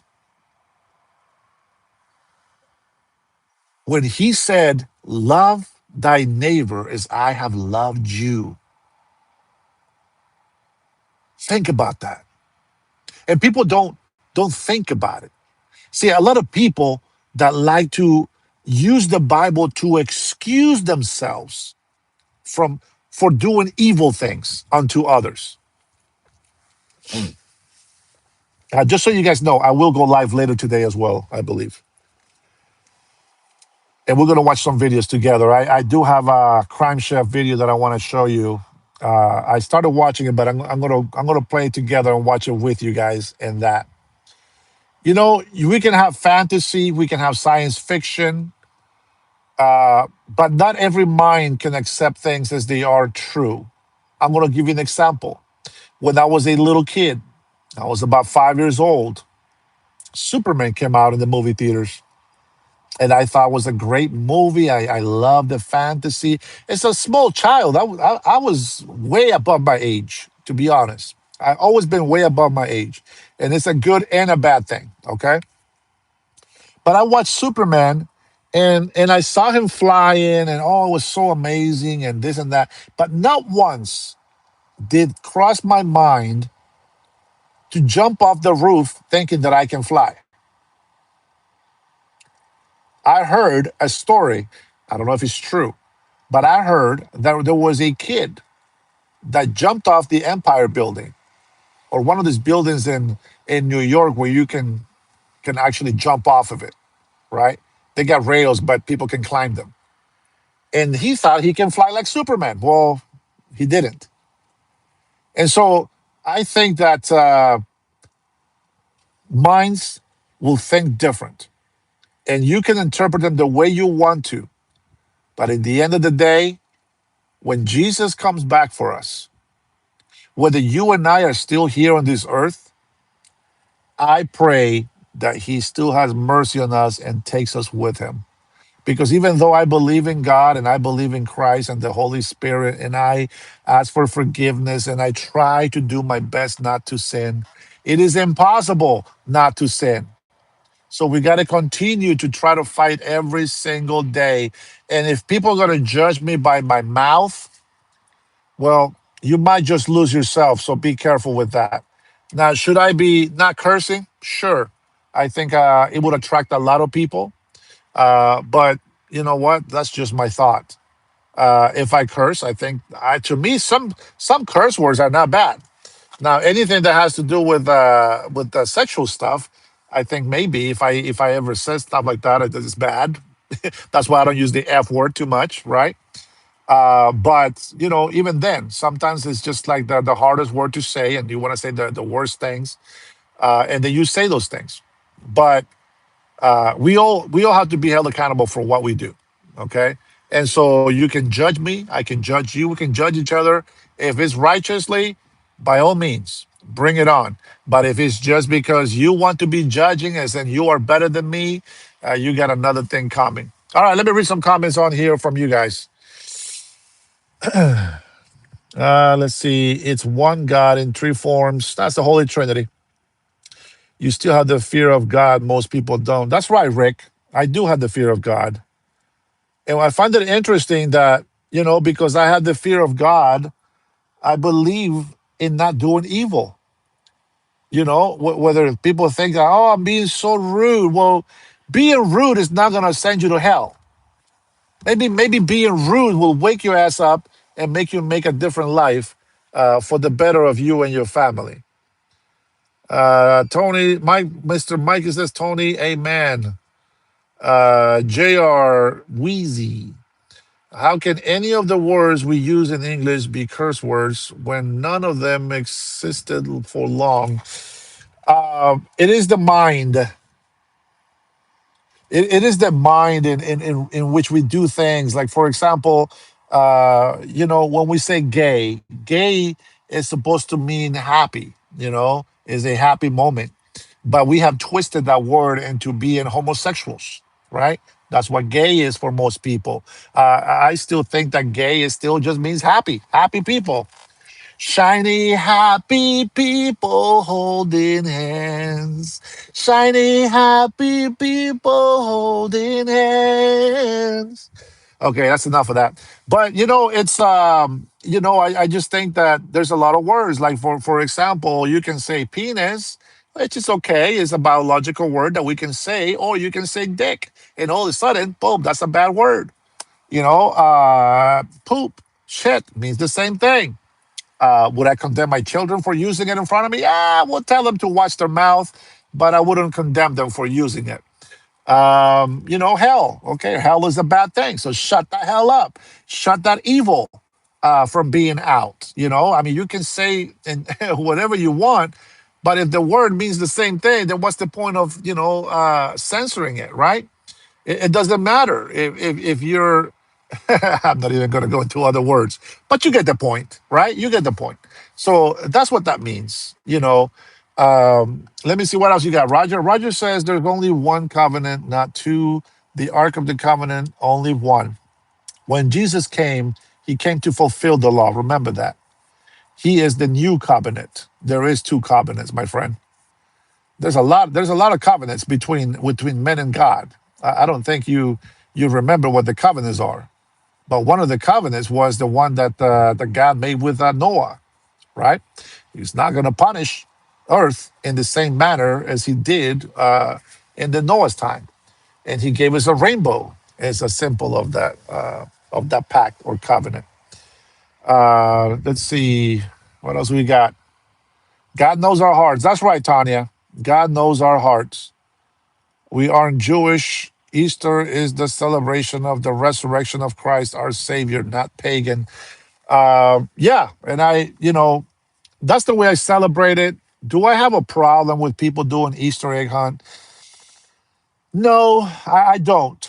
I don't have a problem with it.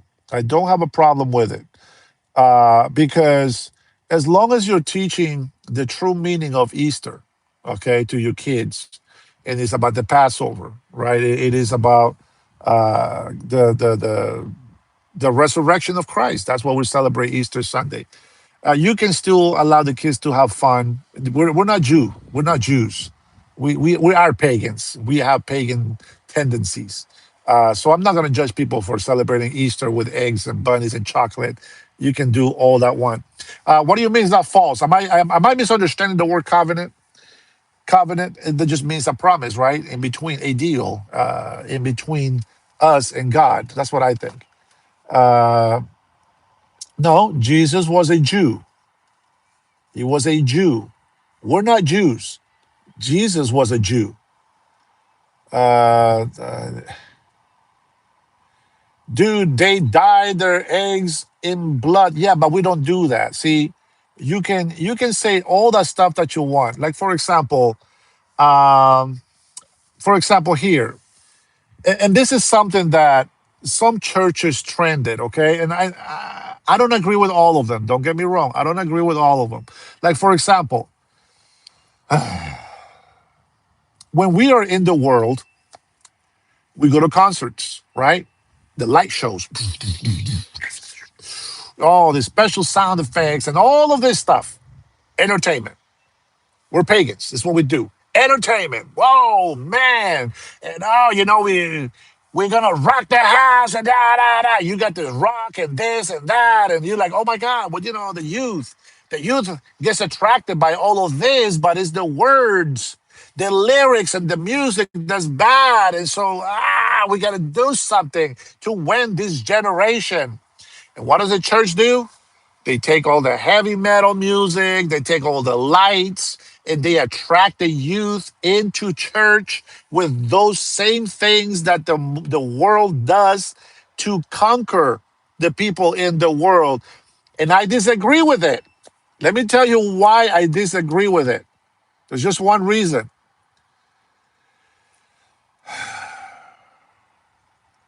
To find Jesus, it's not meant to be some sort of pagan celebration. To find Jesus is to find a peaceful, quiet place where you can, I don't know if this is the word, recapacitate. I don't know if that's the word in English, but in Spanish is recapacitar. You are, I don't know what the word is in English. I'm so sorry, guys. But, it is a place where you can really concentrate. As a matter of fact, we even tell people, close your eyes. And we want you to just let go of everything. You cannot do that with a rock concert. You cannot do that with too much entertainment. Your mind just can't comprehend. See, the flesh is already so weak. So why would you give it an environment where the flesh thrives, but not where the spirit thrives? So it's a big difference, and people don't understand this. So, do I agree with having live shows and all this stuff? If it's for entertainment, yes. But if it's for reaching people and bringing them to God, I don't agree with it. That's just me. Don't hang me for it. I don't find any spiritual connection with God when I am in a church trying to worship. Let's say, for example, I know, and probably I'll lose all 16,000 of my subscribers here, but I'm going to give you this example. I don't go to church to listen to some American Idol singer. That's not what I go to church for. I'm going to say this again.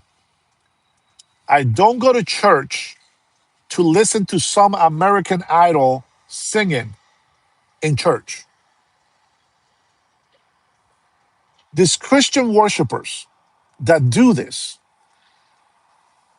are they really worshiping God or themselves? Pizza Guy, thanks for the super chat, brother.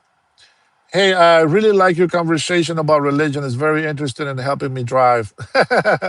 Pizza Guy, thank you for your support and your love, brother. I know politics is one thing, religion is another. We got to be able to separate those two. But I want you to understand this. If I go to church and I try to concentrate, and I know you might think that I'm too old school and maybe this and that, but listen to me.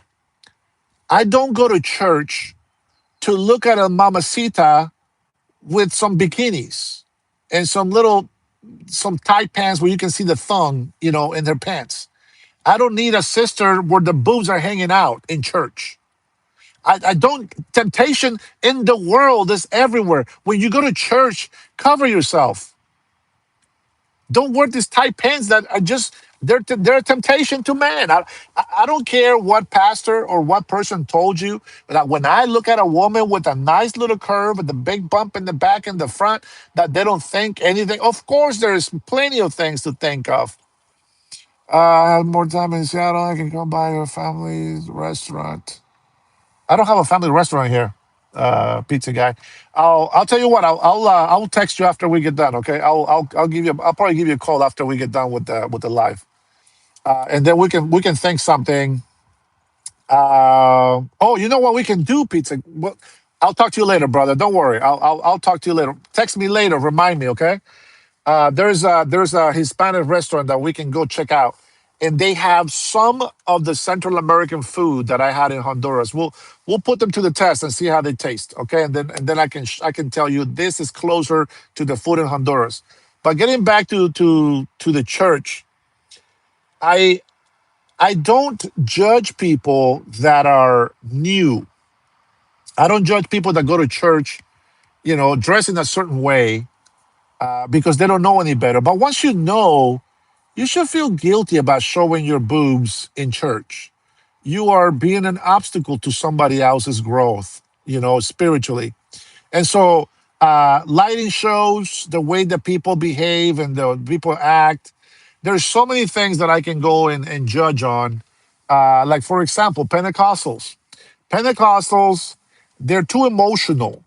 See, I think that the Holy Spirit is a spirit of order and peace, and I don't believe that the Holy Spirit is going to make you act like a demon. I just don't believe that. So, I can tell you this, and I know I'm not as spiritual strong to still be a preacher or a pastor. I think there's a reason for that, and one of them is I'm going to be running for governor. I can't do that as a pastor, I don't believe. But I feel there's requirements that I got to meet, and I am failing a couple of those requirements. I am faithful. I'm a husband of one wife. I'm a family man. But even then, I don't think I'm that good to be able to fulfill or fill those shoes.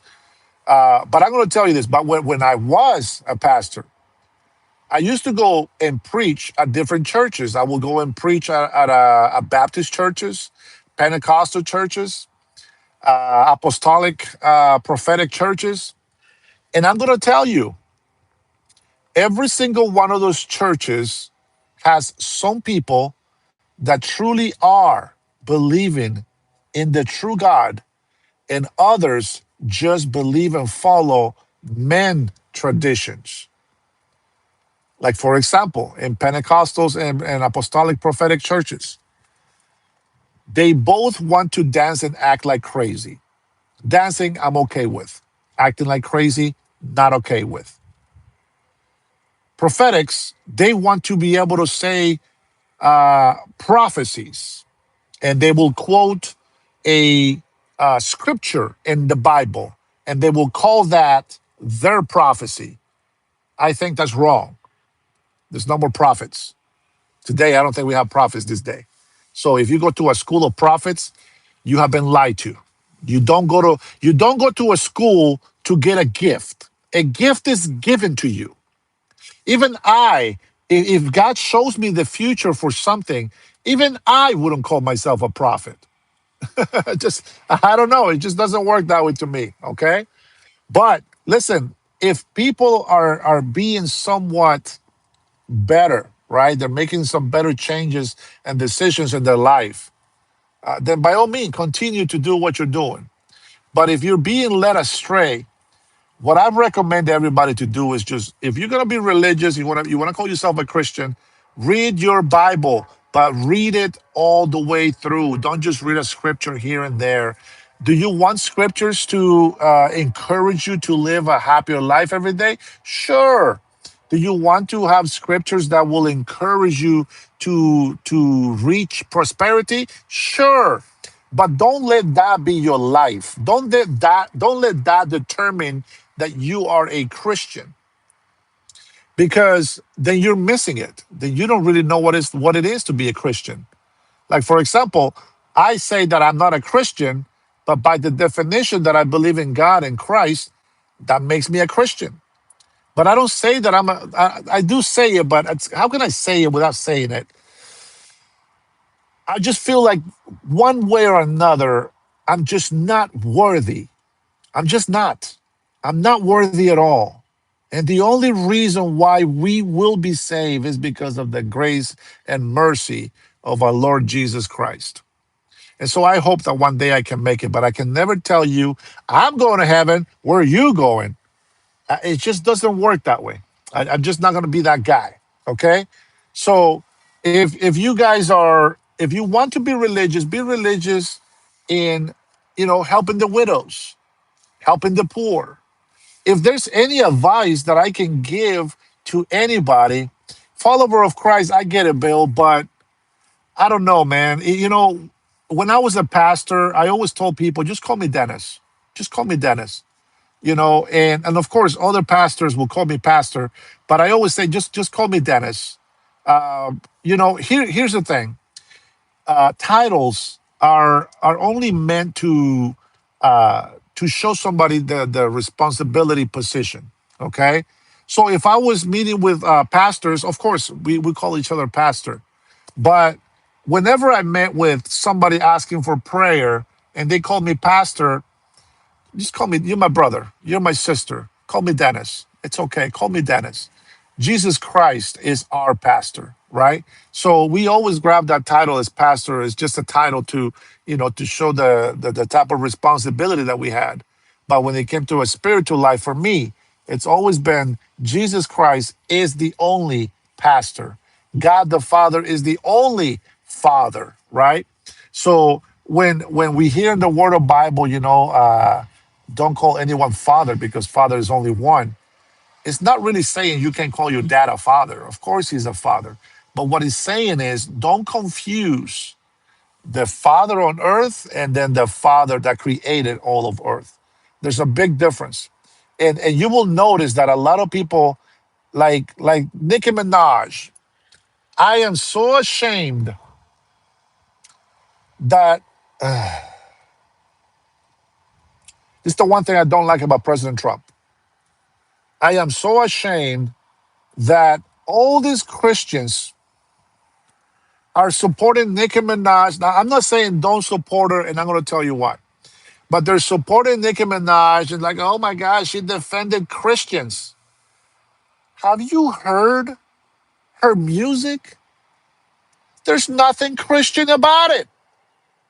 Nothing. Nothing Christian about it. So I would say, should you support her? Sure. Support her that she is doing the right thing by defending Christians being killed. But don't support her music. I just don't support it. It brings me shame. And see, President Trump, he's playing the person that everybody wants to see. See, he I know he believes in God. I know that he is a Christian, but he doesn't want to call himself a Christian. I guess I understand that. Excuse me. But the problem is that President Trump, right, as he should be, he's the president, right? He's the president. So you have to separate religion from government. I understand why he's like that, but I don't like it. I don't like it because when he's defending Christians, when Christians are praying for him, the world, what they see is, oh, look at him. Oh, what a hypocrite. What a liar. He's calling himself a Christian, but look at the way he is. He's not a Christian. He's a hypocrite. No, he has to be the president. You got to be able to separate religion from government. And that's what he's doing. For example, when I say, right, I love everybody. I don't love their sin, right? But I love everybody. Why do people always say, well, if you're a Christian, you wouldn't support ICE? Well, no, opposite. If you are a Christian, you support ICE.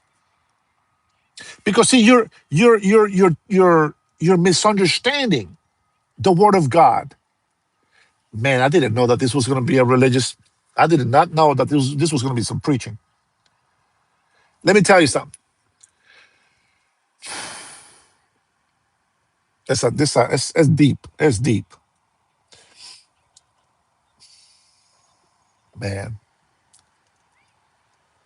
I understand why Jesus spoke in parables, and I can't say it any better than Jesus. But I can tell you this: when I read the Bible, when I read "Love your neighbor as I loved you," I hear, I understand, love everybody, But what did Jesus do? He loved everybody and he told everybody to repent for their sins. He healed people and he loved them and told them, don't sin anymore. See, that's what I understand when Jesus says, love your neighbor as I love you. Sometimes when you love your neighbor, you have to exhort them. You got to scold in some level. You got to be able to teach them that they need to respect the law. You can't tell your children that you love them and then let them cuss at you. You got to slap somebody. You got to discipline your child. If the words, if the timeout is not working, you got to swat that butt. Use a stick, don't use your hands. It's actually a sin to discipline your child with your hands. You got to use a stick. And you don't have to beat them just one time to remind them that there is worse consequences. There's worse consequences. Now, is it love if I just say, hey, I love you, and I keep seeing you making mistake after mistake after mistake, and I never say a word?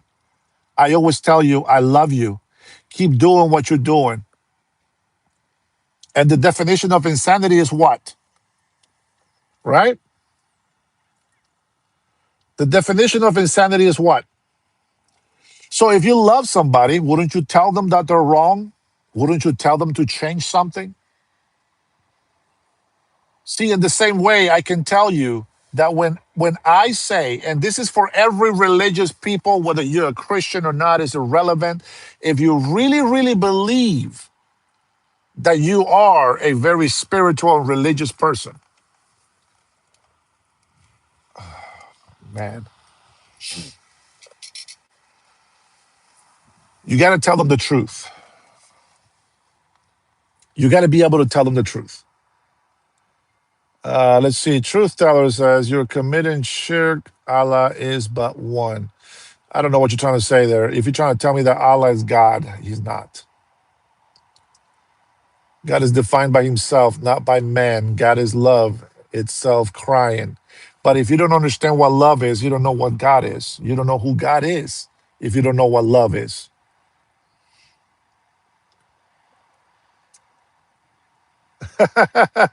Flamingo. So, all right. Do you want me to just ignore your comments? Is that what you're asking? Because I'm gonna tell you something. I I give you guys a chance to be able to be interactive. That is part of of my show. That's part of my channel.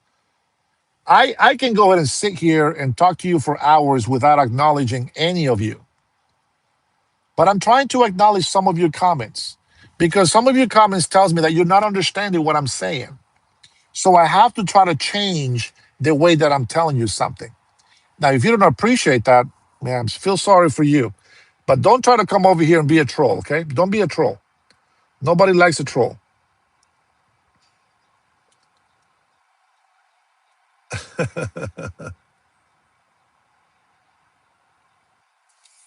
Yeah.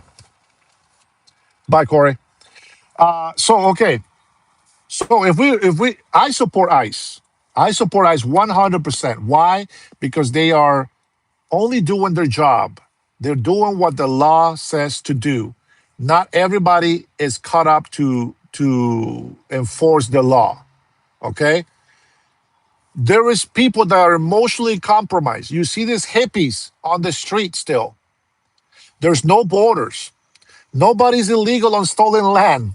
The stupidest comment I've ever heard from somebody who's benefiting from the stolen land. Very hypocritical. Every single one of these white protesters in the American continent that keeps saying nobody is illegal on stolen land is the biggest hypocritical person that I can think of. Because for them to say that and then yet still be benefiting from this country, it's the dumbest thing that you can say. So I support ICE 100%. Why? Because ICE is enforcing the law. If you don't like the law of the country, then get the hell out. Go somewhere else. Go to a country where you do respect the law of that country. For example, you guys can say that I'm hateful and that I'm a hypocrite, but think about this. This is the Western country, this is the Western world. If Muslims want to practice Islam openly, they need to go back to their Muslim country.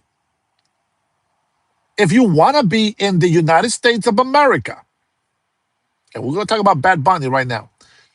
If you want to be in the United States of America, know that this country is a melting pot, not just of religion, but of ethnicities and nationalities. But nonetheless, it's still the United States of America. If you don't understand that, I don't know what to tell you.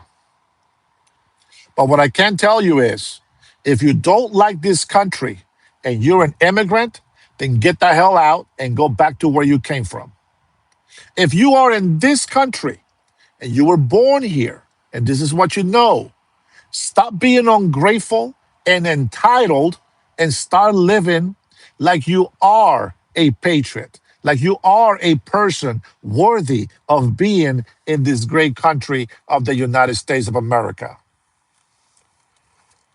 Why is it Allahu Akbar? I don't even think you know what that means.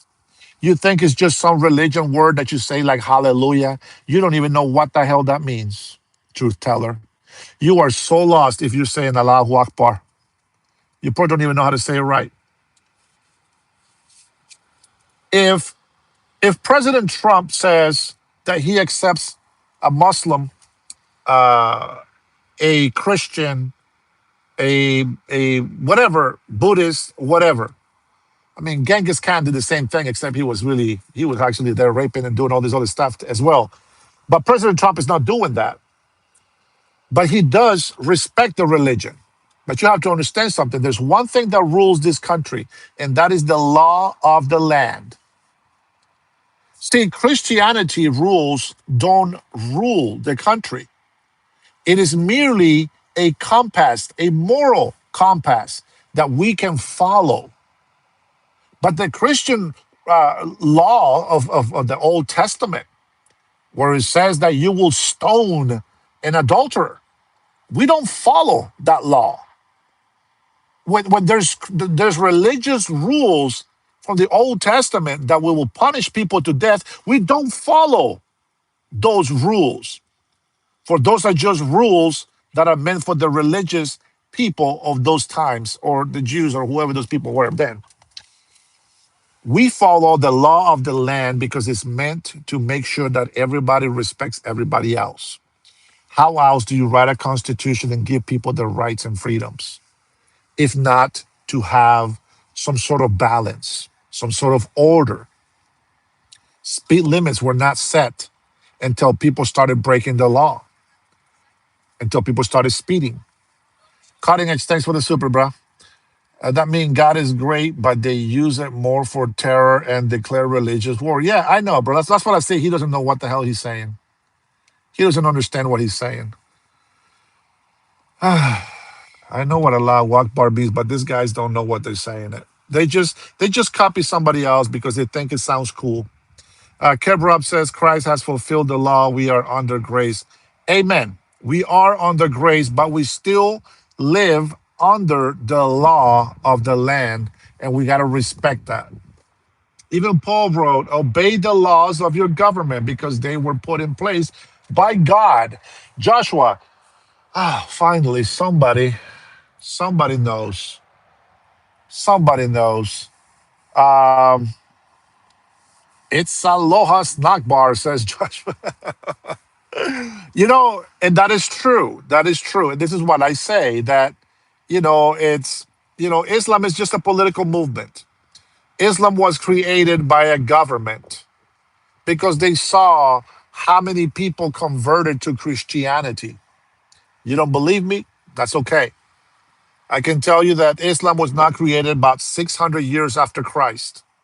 That's why a lot of the things in the Qurans, doesn't matter what version you have, a lot of those things that they have in there, the scriptures that they put on there, they are very similar to the Bible in some sense. They change certain words in there, which is okay. This is why God put a little reminder that nobody should add up or subtract to the words written in the Bible. And any other book that has been written to copycat the Bible is just wrong. It's not a true religion. See, Islam was made by man, given to man, to where government was made by God, given to man, because man wanted to have a government. So every little thing that we say, that we do, we don't get to blame God. We don't get to blame God for earthquakes and all these, natural disasters. We don't get to blame God. It's our fault. It's our sin that keeps us that way. This is why it's important that everybody turn from their sin and come to God. Does it mean that this earth is going to have peace and no bad things will ever happen to anybody? Does it mean your children won't get sick? No, it doesn't mean any of that. But what it means is that we have learned to accept that our sin is what separates us from God's the Father. This is why we don't have a relationship with God. But the problem is that the people that don't believe in God, they're confused and they're trying to find something to believe, but they don't know what it is. See, the sin is so thickened in this earth that the flesh has gained control over the spirit. And all the world can think about is what the flesh wants. The spirit has no hope. And this is why we always say to people, listen, we're not going to be perfect. If you're going to call me a hypocrite because I use bad words, that's okay. But think about yourself. If you tell me that me using cuss words or bad words or the way that I talk is bad, then that what I will expect is not for you to be worse than I am. I will expect you to show me a change, to you behave that way. See, because the rule of I'm going to do this because you're doing it, that doesn't give you accountability. If you think that what I say is hypocritical, don't do it. If you think that the way I talk is not the way to talk, then don't talk like me. Don't act like me. Because at the end of the day, we are each individually going to be judged by God Himself. Will everybody go to heaven? Absolutely. Will there be deportations from heaven? Absolutely. 100%. The Bible says we will all be judged. And you better hope that lawyer Jesus Christ truly is your lawyer, because if he isn't, he's not going to defend you. He's going to be like, I don't know who this guy is. Oh, Dennis, yeah, come over here. Let me tell you something. You did this, you did that. Ah, man, I yada. But you know what? You passed. You finished the race. You struggled all your life, but you never denied me. You never forgot about me. You never put me last. Instead, you denied yourself and you put me first. Instead, you stopped trusting in yourself and started trusting in me. That's what I want to hear from God. See, the world will tell you, trust in yourself, believe in yourself, be proud of yourself. That is the devil. If you don't know what I'm saying, I understand, because you're a baby spiritually. But I'm going to tell you what that really means is it's just taking in one thing, and one thing only, that Jesus said that we must deny ourselves. Anything that we believe in ourselves, gone. So I don't say I believe in myself. I said I can't even trust myself. So Jesus Christ, I believe and trust in you alone. I'm not good. God is good. and he's my father, and I'm going to try to be the best kid that I can for him. I will be his slave because he's a good master. The Bible is so simple, but it's so difficult to understand. I don't get to go every day and be like, you know what? I'm going to be governor of Washington State. No. Hey, listen, I know all the obstacles. I know a lot of religious people are going to be against me because I love people they don't want to love. And a lot of people on the world are going to hate me because I love the church. And the church, well, these guys don't believe in the church.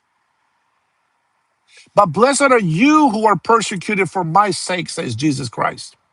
And so I will practice my religion. I will allow everybody else to practice their religion. But the point is, you got to respect each other. You got to respect one another. You got to respect the law of the land. And that is the most crucial thing that we can do in our time. And I'm going to tell you this, and you can test me on this. Never test the Lord, but you can test me on this. I will bet you anything, even though betting is not it's not allowed, but just the way we talk. We're pagans that we talk like this. I would bet you anything. I could be wrong. That somebody that respects the law will more likely to have better morals than somebody who doesn't respect the law. I would think so. I would think so. Again, I could be wrong. I could be wrong. I could be wrong. Now, let me talk to you about Bad Bunny. Hey, Samuel, how are you, buddy? Bad Bunny is a piece of junk, man. This guy has no talent. I really don't think that he's got the talent. And if anything, the devil has given him his fame. And that's okay. It happens. It can happen to anybody that sells their soul to the devil. But I saw him give a trophy to a 5-year-old, and I know what that means. I'm pretty sure you know what that means. But Bad Bunny is junk. He's trash. I didn't even understand what the hell he was singing, and that he was singing in Spanish. Let me tell you, the only thing that Bad Bunny sings is perverted sexuality, sexual immorality. That's who he praises. That's what he runs on. That's the God that he serves. Let me point something out to you. The United States of America, it's the United States of America. This is not the World Cup. This is the United States American Football Super Bowl. Has nothing to do with Honduras. Nothing to do with Salvador, Guatemala. Nothing to do with Puerto Rico. I don't give a crap if they are citizens and they are part of the United States of America. Puerto Rico is a Latin territory, it's a Latin place. And this is why people think Puerto Rico is its own country.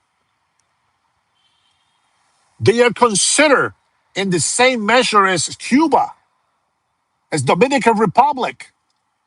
Look at Puerto Rico. Where is Puerto Rico? Puerto Rico is closer to Venezuela than it is to Miami. That's why even President Trump called it a country, saying the president of Puerto Rico. Nobody gives a shit about Puerto Rico. Nobody cares about Guam. Nobody cares about American Samoa. I mean, obviously, we all care about those places. But what I'm saying is that what we care is about the American culture. This is not a Latino football. It's American football. It's an American sport. Rick, you don't understand what I'm saying. I know that they are. I just said they're citizens. Yes, they are closer to Cuba. But what I'm saying is that this is the United States of America. Remember, Puerto Rico was not always America. It has been added to America. Guam wasn't always America. It was added to America. But the United States of America is a country.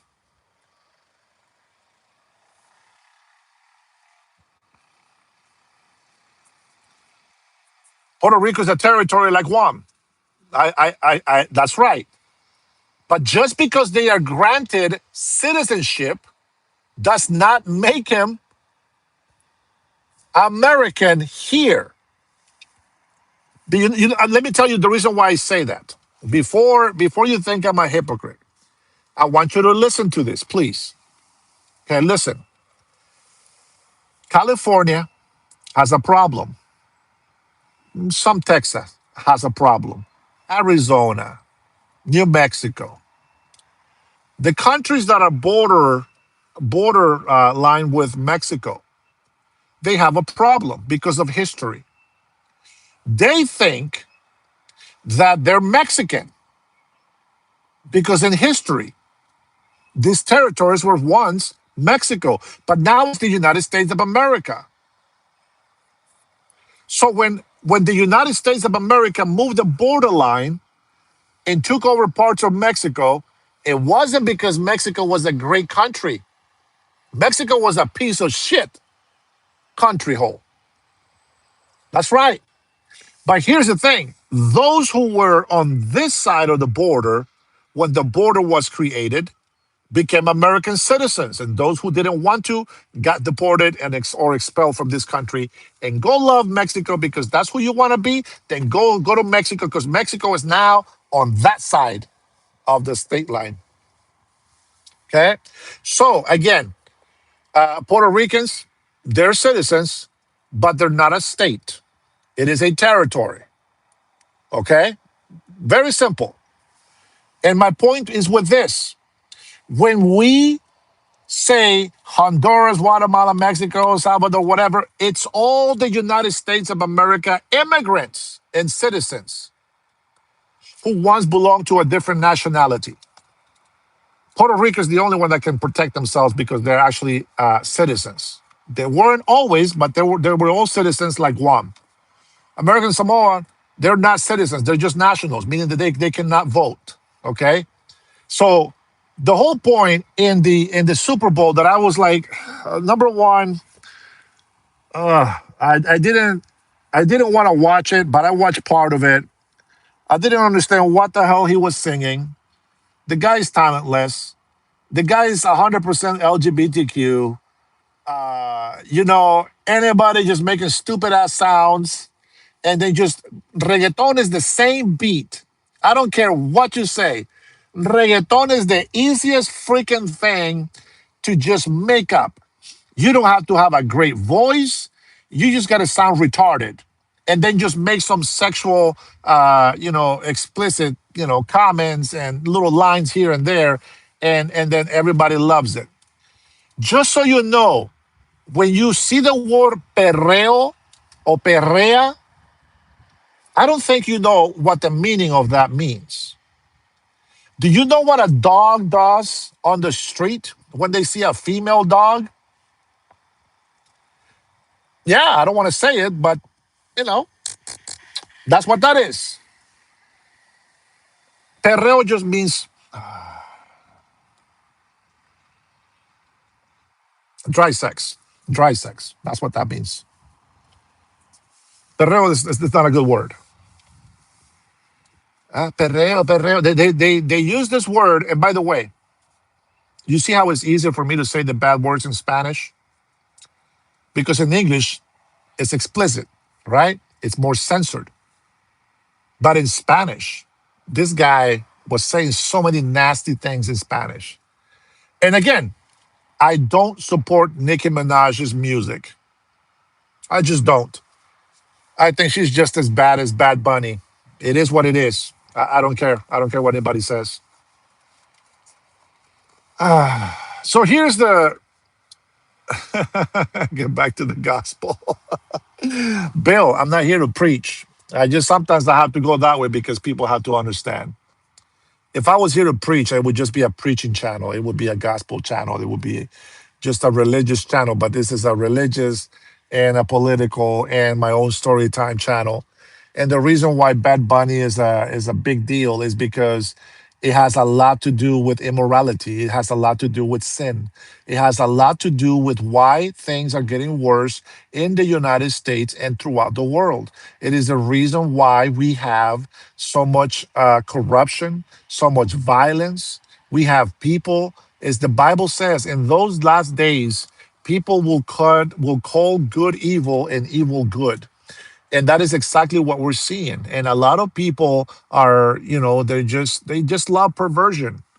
Sexual immorality is the easiest sin to commit. I think it's just the flesh is so weak, and then you have pride, and then you have greed, and then you have gluttony. All of these things are just fleshly desires. They're non-spiritual desires. To help one another is spiritual. It's not a fleshly desire. It's not nice. It's hard work. Nobody wants that. You know, uh, dude. If you're saying if you're saying somebody should ban you, that tells me that you know what you're doing, and if you're doing it on purpose, you're punishing yourself. So I don't understand what that means. All right, let's see what you say here. Brian says YouTube stream of all time. Last I heard, 30 million views so far. Well, I heard 135, and they change that all the time. Yeah, women twerking, men grinding on men, crotch grabbing, and disgusting foul lyrics. Again, the FCC needs to investigate. I think that I think if they can, the FCC should be sued for allowing all of those things to go uncensored. Period. It is disgusting. And if you are Hispanic and you speak Spanish and you call yourself a Christian, you will not support the music of Nicki Minaj or Bad Bunny. Period. You just wouldn't. If you call yourself a Christian. All right, let's see. Yeah, we're discussing a lot of things, my friend. He is promoting sin. I agree, Dennis. I know. Hey, listen, not everybody's going to agree with me, man.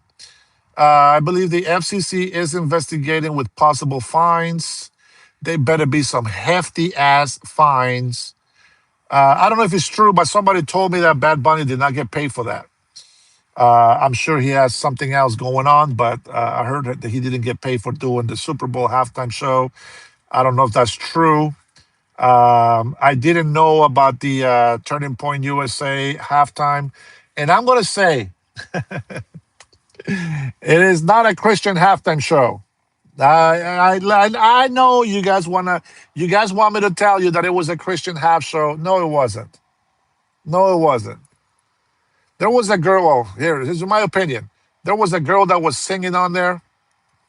She had no talent. I'm sorry, her voice was annoying. There's a couple of country guys that were singing pretty good. Kid Rock was okay, but in no way, form, shape, or manner was it a Christian halftime. That's just not how it works. They always perform for free. Oh, okay. Thank you, SoCal. Yeah, I don't know why. I thought they got paid for it, but it can also be just a promotional thing for them, right? Kind of like when people want their commercials, shown, then they have to pay for it. But this time, that's just somebody told me I didn't get paid. I was like, wait a minute, I thought they got paid, but I guess not. All right, thanks for clarifying that. I appreciate it. Let's see. Country music sucks, says Joshua. I like country music. Let me tell you something. Let me tell you something right now. There is nothing more American than country. You're gonna hate me today, but there's nothing more American than country, my friend. Nothing more American than country. And I'm not saying that they're perfect because there's a lot of two-time cheating, double crossing, etc. There's a lot of bad things in there, but at least they love the land. They are hard workers, and they still believe in the nucleus family. Just like every other culture and country, we all have problems. But I love country, not just the music, guys. I'm talking about country, the land. and the country folk. With the ranchers and the ground builders, the small towns. Those are the real American people, I think, that represent the American values. And everybody else was just a melting pot that we should be celebrating the United States of America. See, Juan Alberto loves country music and the land. There you go. There's a Hispanic that gets me. They know what I'm talking about. Why do you think I like Mexican music? Mexican music, all the best Mexican music, I think, all the best Mexican music is country music. And they have a different rhythm, like they have mariachi. We got great singers from Mexico, like Vicente Fernandez. That guy got old and his voice stayed young. I believe the life in the country, not the music, the life in the country is a lot cleaner, is a lot better. Do you get fights? Sure. Like I said, do you get people cheating on people? Sure. But the fact is that the more we are closer to city, the easier we fall into corruption. I'm not sure why. I'm not sure why. You know what I'm going to tell you? I want to tell you when I was down, yeah, Bronco, the Bronco gang. I hope you're talking about the Mexican music. Yes, Broncos were some of my favorite.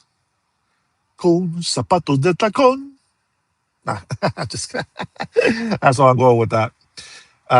There's a Mexican song from Banda Maguey. No, Maguey.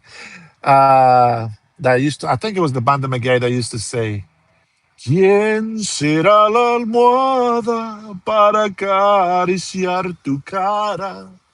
Ser sábana de seda que tu cuerpo entero enreda. I forgot the lyrics. Quisiera ser yo quien muerde tus labios. Anyways, with music, I can remember the lyrics and I can sing it better probably. Especially after a few couple tequilas, I think I can sing pretty good.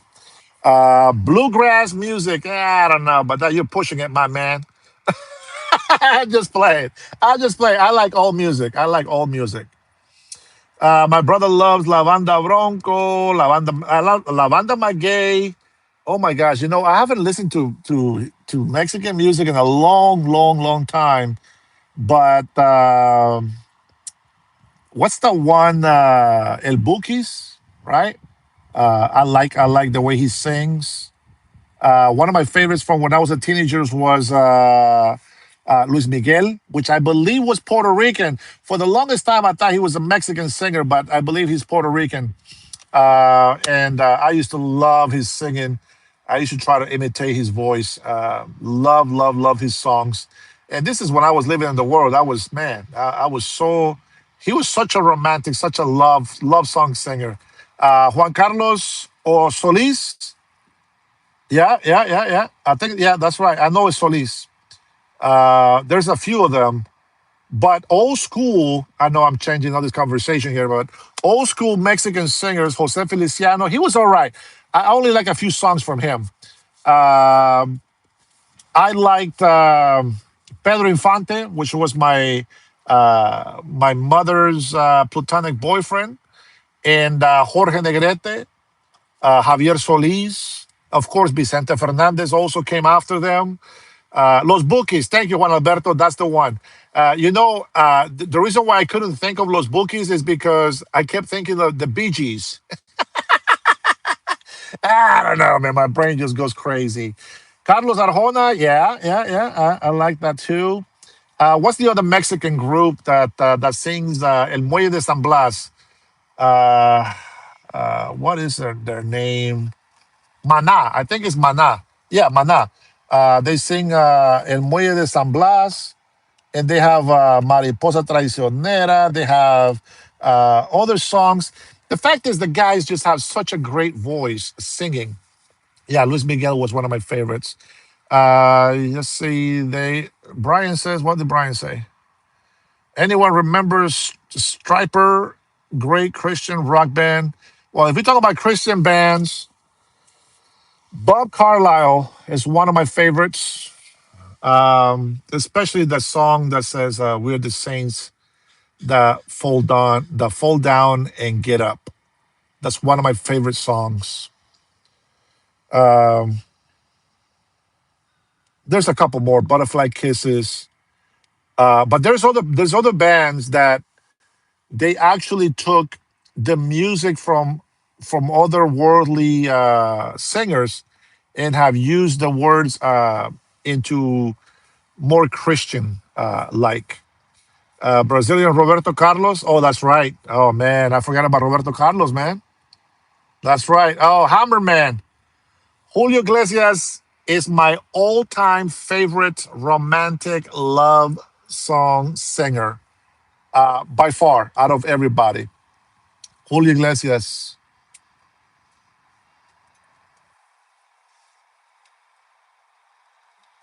But you know what? I used to like Enrique Iglesias, but then he's been hanging out with some bad artist, and he's going from this like innocent, sweet, loving, romantic, great voice, great singer, to like some sort of perverted. You know what I mean? Like he uses the word "f" instead of love.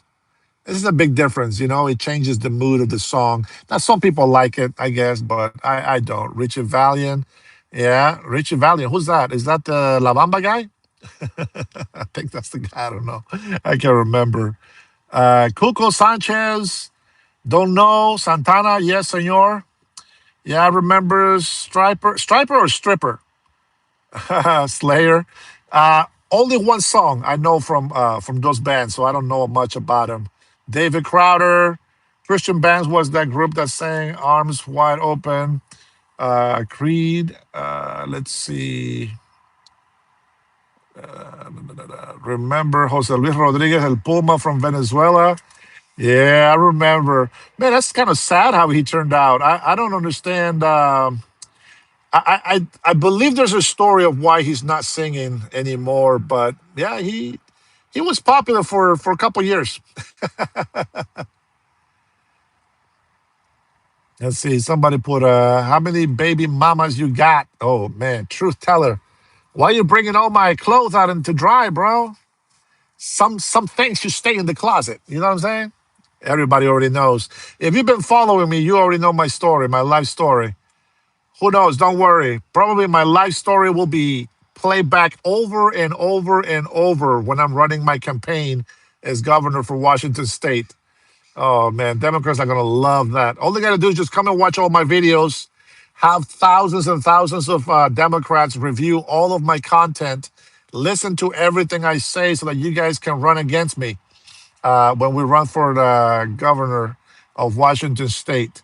There's a lot of Jews that you can throw at me. Good luck with that. Yes, La Bamba guy. Yes, I was right. Ricardo Valenzuela. Let me see. Damn, man, you guys know all this. I'm telling you, I think I might have heard a song. Some songs I don't like. Oh, Toby Keith. Great. Yeah, Toby Keith was good. Wait, he died? I didn't even know. I didn't. This is what happens when you stop, keeping up with things. About 40 songs that talk about God. Watch previous streams on replay. The Truth Dollar. You got to go through all my videos, bro. Don't worry. Some of them are only 6 hours long. It might be in there. It might be in there, or I'm sure that you're just gonna hear it in another future live. So stay tuned. I'll tell you my life story again. Um, yeah, autocorrect gets me too. Says Trinity to Juan Alberto. All right, guys. Let me see. Nicki Minaj, man, that's such a disappointment. There's so much potential there, but yeah, I just because somebody says they're Christian, that doesn't mean that I think they're the best people on earth. Um, I don't I don't normally judge a book by its cover, but if I'm looking at a recipe for cooking and it says how to make the worst food on earth, I tend not to want to read those recipes. Let's see. Maybe Brian. Yeah, you're ahead of me. Yeah, you're right. I know I shouldn't be too negative. It's just, man, I don't know, man. I got two kids with three baby mamas. How does that math doesn't add up? What do you mean? Two kids with three babies. You mean two kids with each one of them?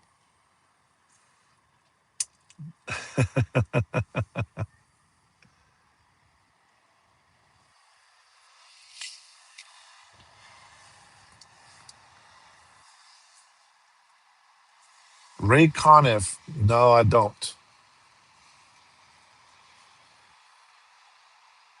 Oh, wow. Rest in peace, Toby. I didn't know. Thanks for letting me know, brother. I had to leave the chat for a while. Janice is back. Glad to be back with all of you great friends.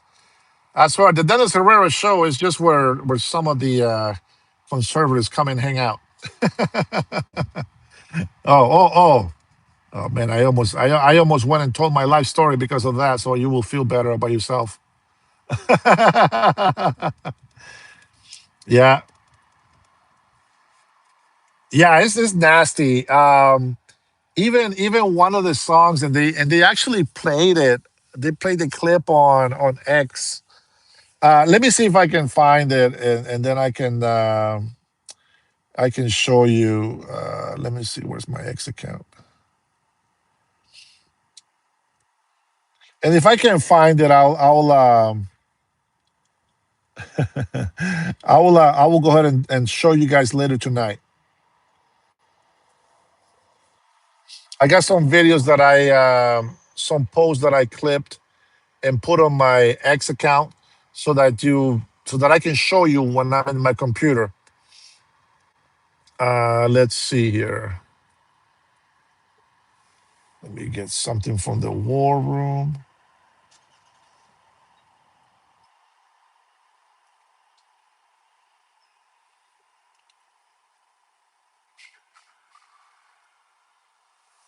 Let me see if it's in the war room. Looks like I have to watch some videos for later tonight.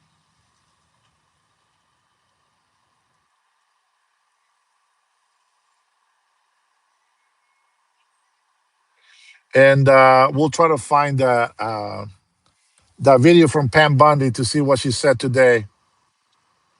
I don't know what she said.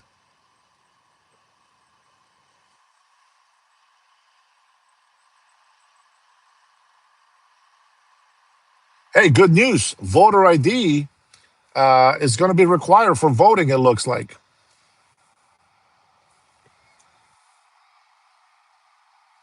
Oh, cutting edge super chat. I see that, brother. Thank you for that. I just give her Nicki Minaj because she was the first one from Hollywood and the only one to call for help for Nigeria, and the UN don't do nothing and Trump helped them. That is exactly what I'm saying. Like, I support that, but I don't support her music. It's just horrific, bro.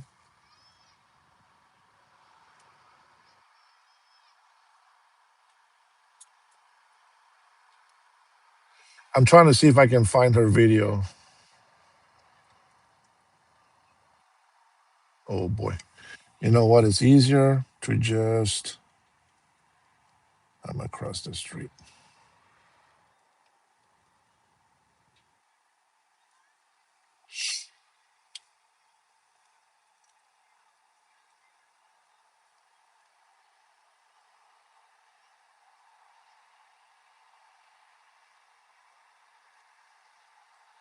Yeah.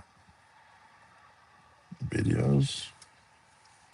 Here, let me see if I can. I'm gonna play one of her videos without music.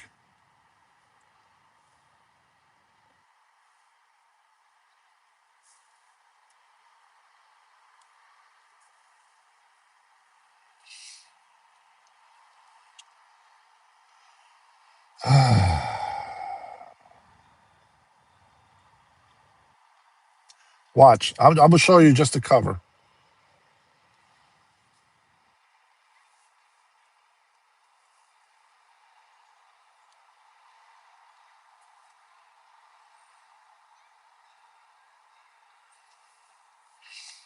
Come on.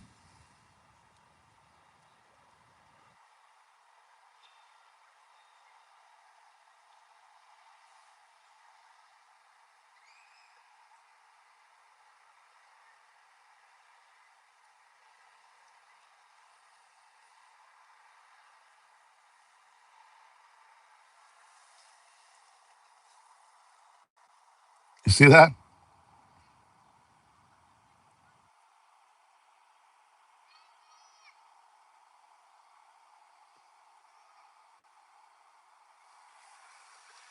Tell me, how can I support that? The guy is like literally sitting down under her. She got her legs wide open, and it's like he's waiting for something to pour down.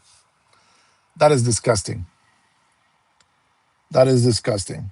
I just I just don't support her music. Period. That's I draw my line there, guys. But you see what I'm talking about? Plus, Stunning Gug is a liar. I watched it live. Amor Bundy, and for the first time, she don't give one F up to the dams like 20 times in the hearing. Finally, oh, so it's a good thing. Um, okay,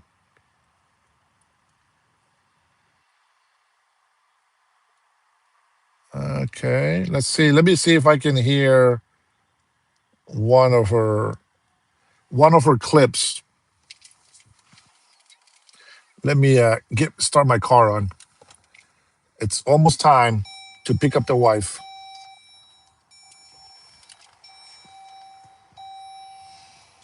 See if I can play one of her clips.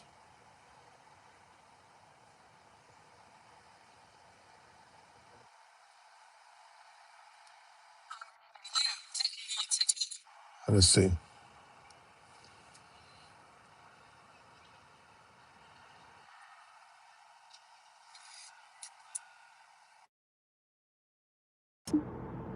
Congressman Liu didn't want to talk about. He didn't want to talk about all the crime that is happening in his state. California refuses to honor detainees because of its dangerous sanctuary city policies. The refusal means California has released 4,561 criminal illegal aliens onto its street. The crimes of these aliens include 31 homicides, 661 assaults, 574 burglaries, 184 robberies, 1,489 dangerous drug offenses, 379 weapons offenses, and 234 sexual predator offenses. That's why they are deflecting. That's why they're trying to talk about the Epstein files. Well, well, well. Well, you heard her. Now, I think that's why a lot of people on the left are calling for her to be fired. They really don't want her digging any deeper because they know what she's gonna find. And to be honest, we've been telling these people for a long time we don't care about the Epstein files because we know that Trump is not in there. I shouldn't say we don't care. We just don't want it to be our main concern, is what I should say. Because of course, if there is any people that did some wrongdoings, they should be punished. They should be held accountable for it. And as we have said many times, we believe that a lot more Democrats are in there and other world leaders that should be in trouble. But it's not President Donald Trump, not in the way that they think he is. He can be mentioned many times, just like right now. Just imagine right now if we were to believe, CNN all the time, simply because they mention President Donald J. Trump. Just because they say his name, it doesn't mean that it's true. It doesn't mean that it's not true. They're just saying his name. We already know, Hakeem Jeffries is guilty of wrongdoings. Until we see it in court, that's just me and you saying that.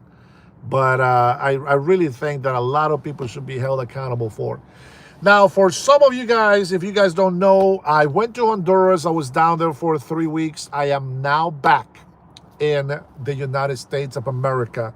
So save yourself your comments about calling ICE on Dennis, because I went through ICE all the way down to Central America and came back through ICE, and they said, welcome home, Mr. Herrera. Love that. I love that. Here, let's go ahead and end on this incognito. I heard the rumors. I might be the last one. But I heard the rumors that Epstein is not really dead. How about that? What do you guys think about that? You guys think that Epstein is not dead?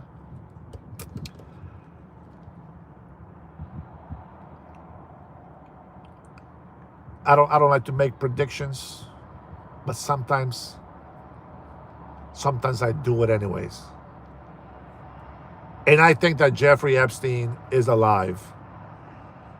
Docito? That's right. Yeah. Oh, that's disgusting, man. Who's eating humans? Is that thing for real? I just thought it was some people just going crazy with it. Epstein still alive, says Dozito. I hope he's alive and that he comes out from hiding and just bring everybody in. You know what? I'm liking Hillary Clinton right now. I'm liking Hillary Clinton because she wants the whole damn thing in public. And she said it before, if I go down, and I don't think people remember this, but she said, if I go down, a lot of people go down with me. Now, why would she say that? I want to know, why would she say that?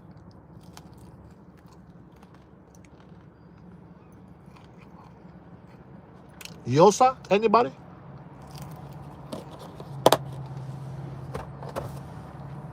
Thank you for the super chat, bro. It's possible, but I think the Rothschilds, Rothschilds will never gonna left a piece out. What? Retype, bro, retype. I don't know what that is.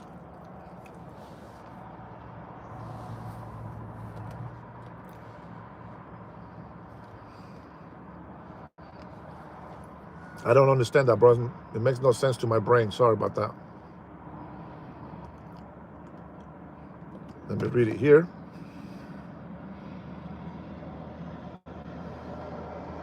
What the hell is Rothschilds? Rothschilds will never go left a piece out with the power they have in the world. That Rothschilds is throwing me off, man. I don't know what the hell that is. Just retype it on the regular. You don't have to super chat that one, brother. I'll give it to you. Rothschilds is a name. The richest family in the world. Oh, I see. Thank you, Joshua. I don't know about the Rush. I'm telling you, I don't follow these guys at all, man. At all. Greta Thunberg is related to, really? Man, no wonder why that little brat is going everywhere and nothing happens to her.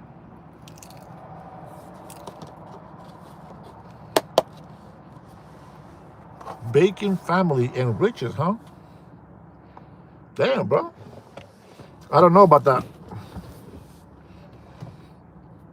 I don't know about them, but I can tell you, a lot of powerful people are gonna go down, baby.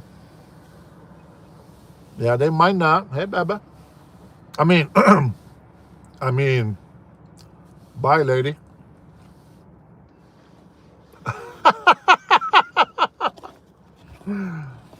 Oh, man. Now this black lady with her son just drove by and she went like this. She didn't take her eyes off me. I don't know. Maybe she likes the hat.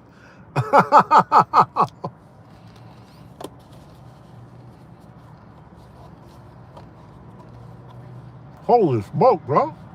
Damn. Jeff, you still alive?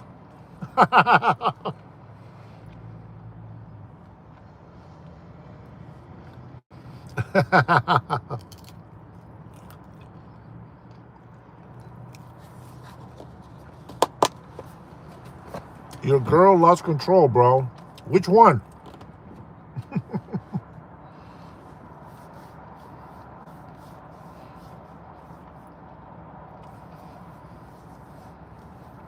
Pam? Oh. What happened? What happened with Pamela? Did she mess up? Pam Bundy?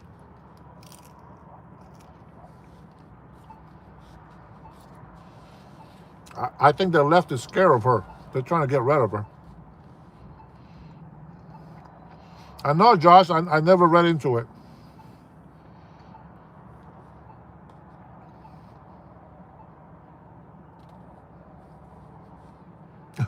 Keith.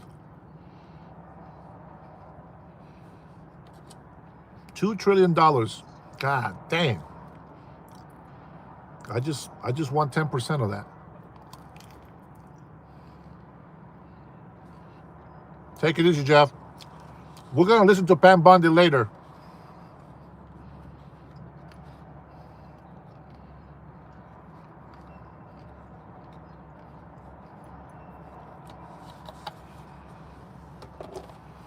I did hear that the what's the prince's name? The prince is supports the investigation of his brother with the whole Epstein thing.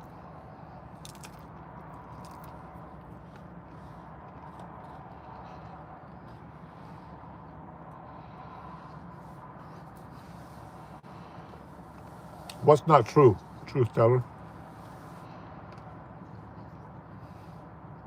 Prince Andrew, yeah, that's the one.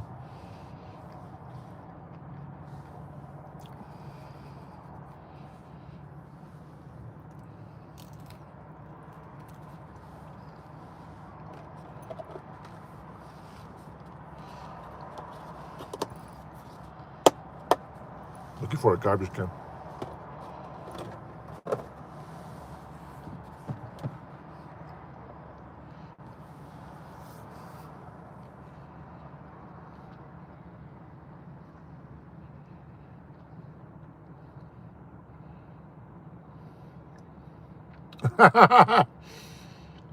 Truth teller says the Kool-Aid is the Epstein files and this is you. I don't know where you get that from.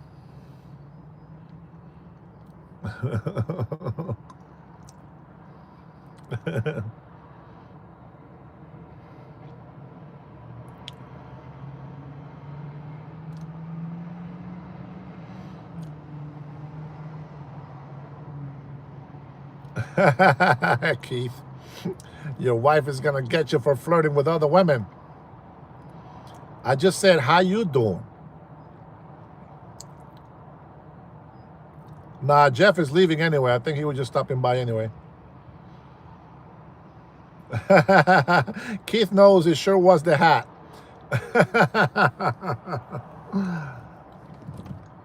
It's always good to see you all.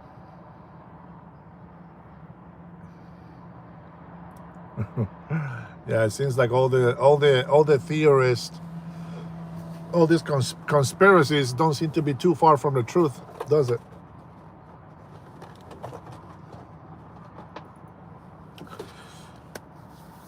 My man. All right, my peeps. It is 3:34. I got to go pick up my wife. It's been lovely chatting with you again. I don't know why you guys took me to preaching today, but I guess that was the way it's supposed to happen today. But we will have some more to talk about. We have some videos to watch together later today. So I will see you all on the next one. Let me see if I still have my music pending in here, because you know you got to play with music.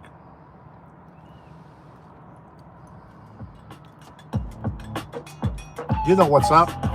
I'll see you guys later tonight. Be blessed, be good, behave. Thank you guys for the super chats. Thank you for the questions. Thank you for the likes. Thanks for subscribing. I'll see you all in a few hours. Be all blessed.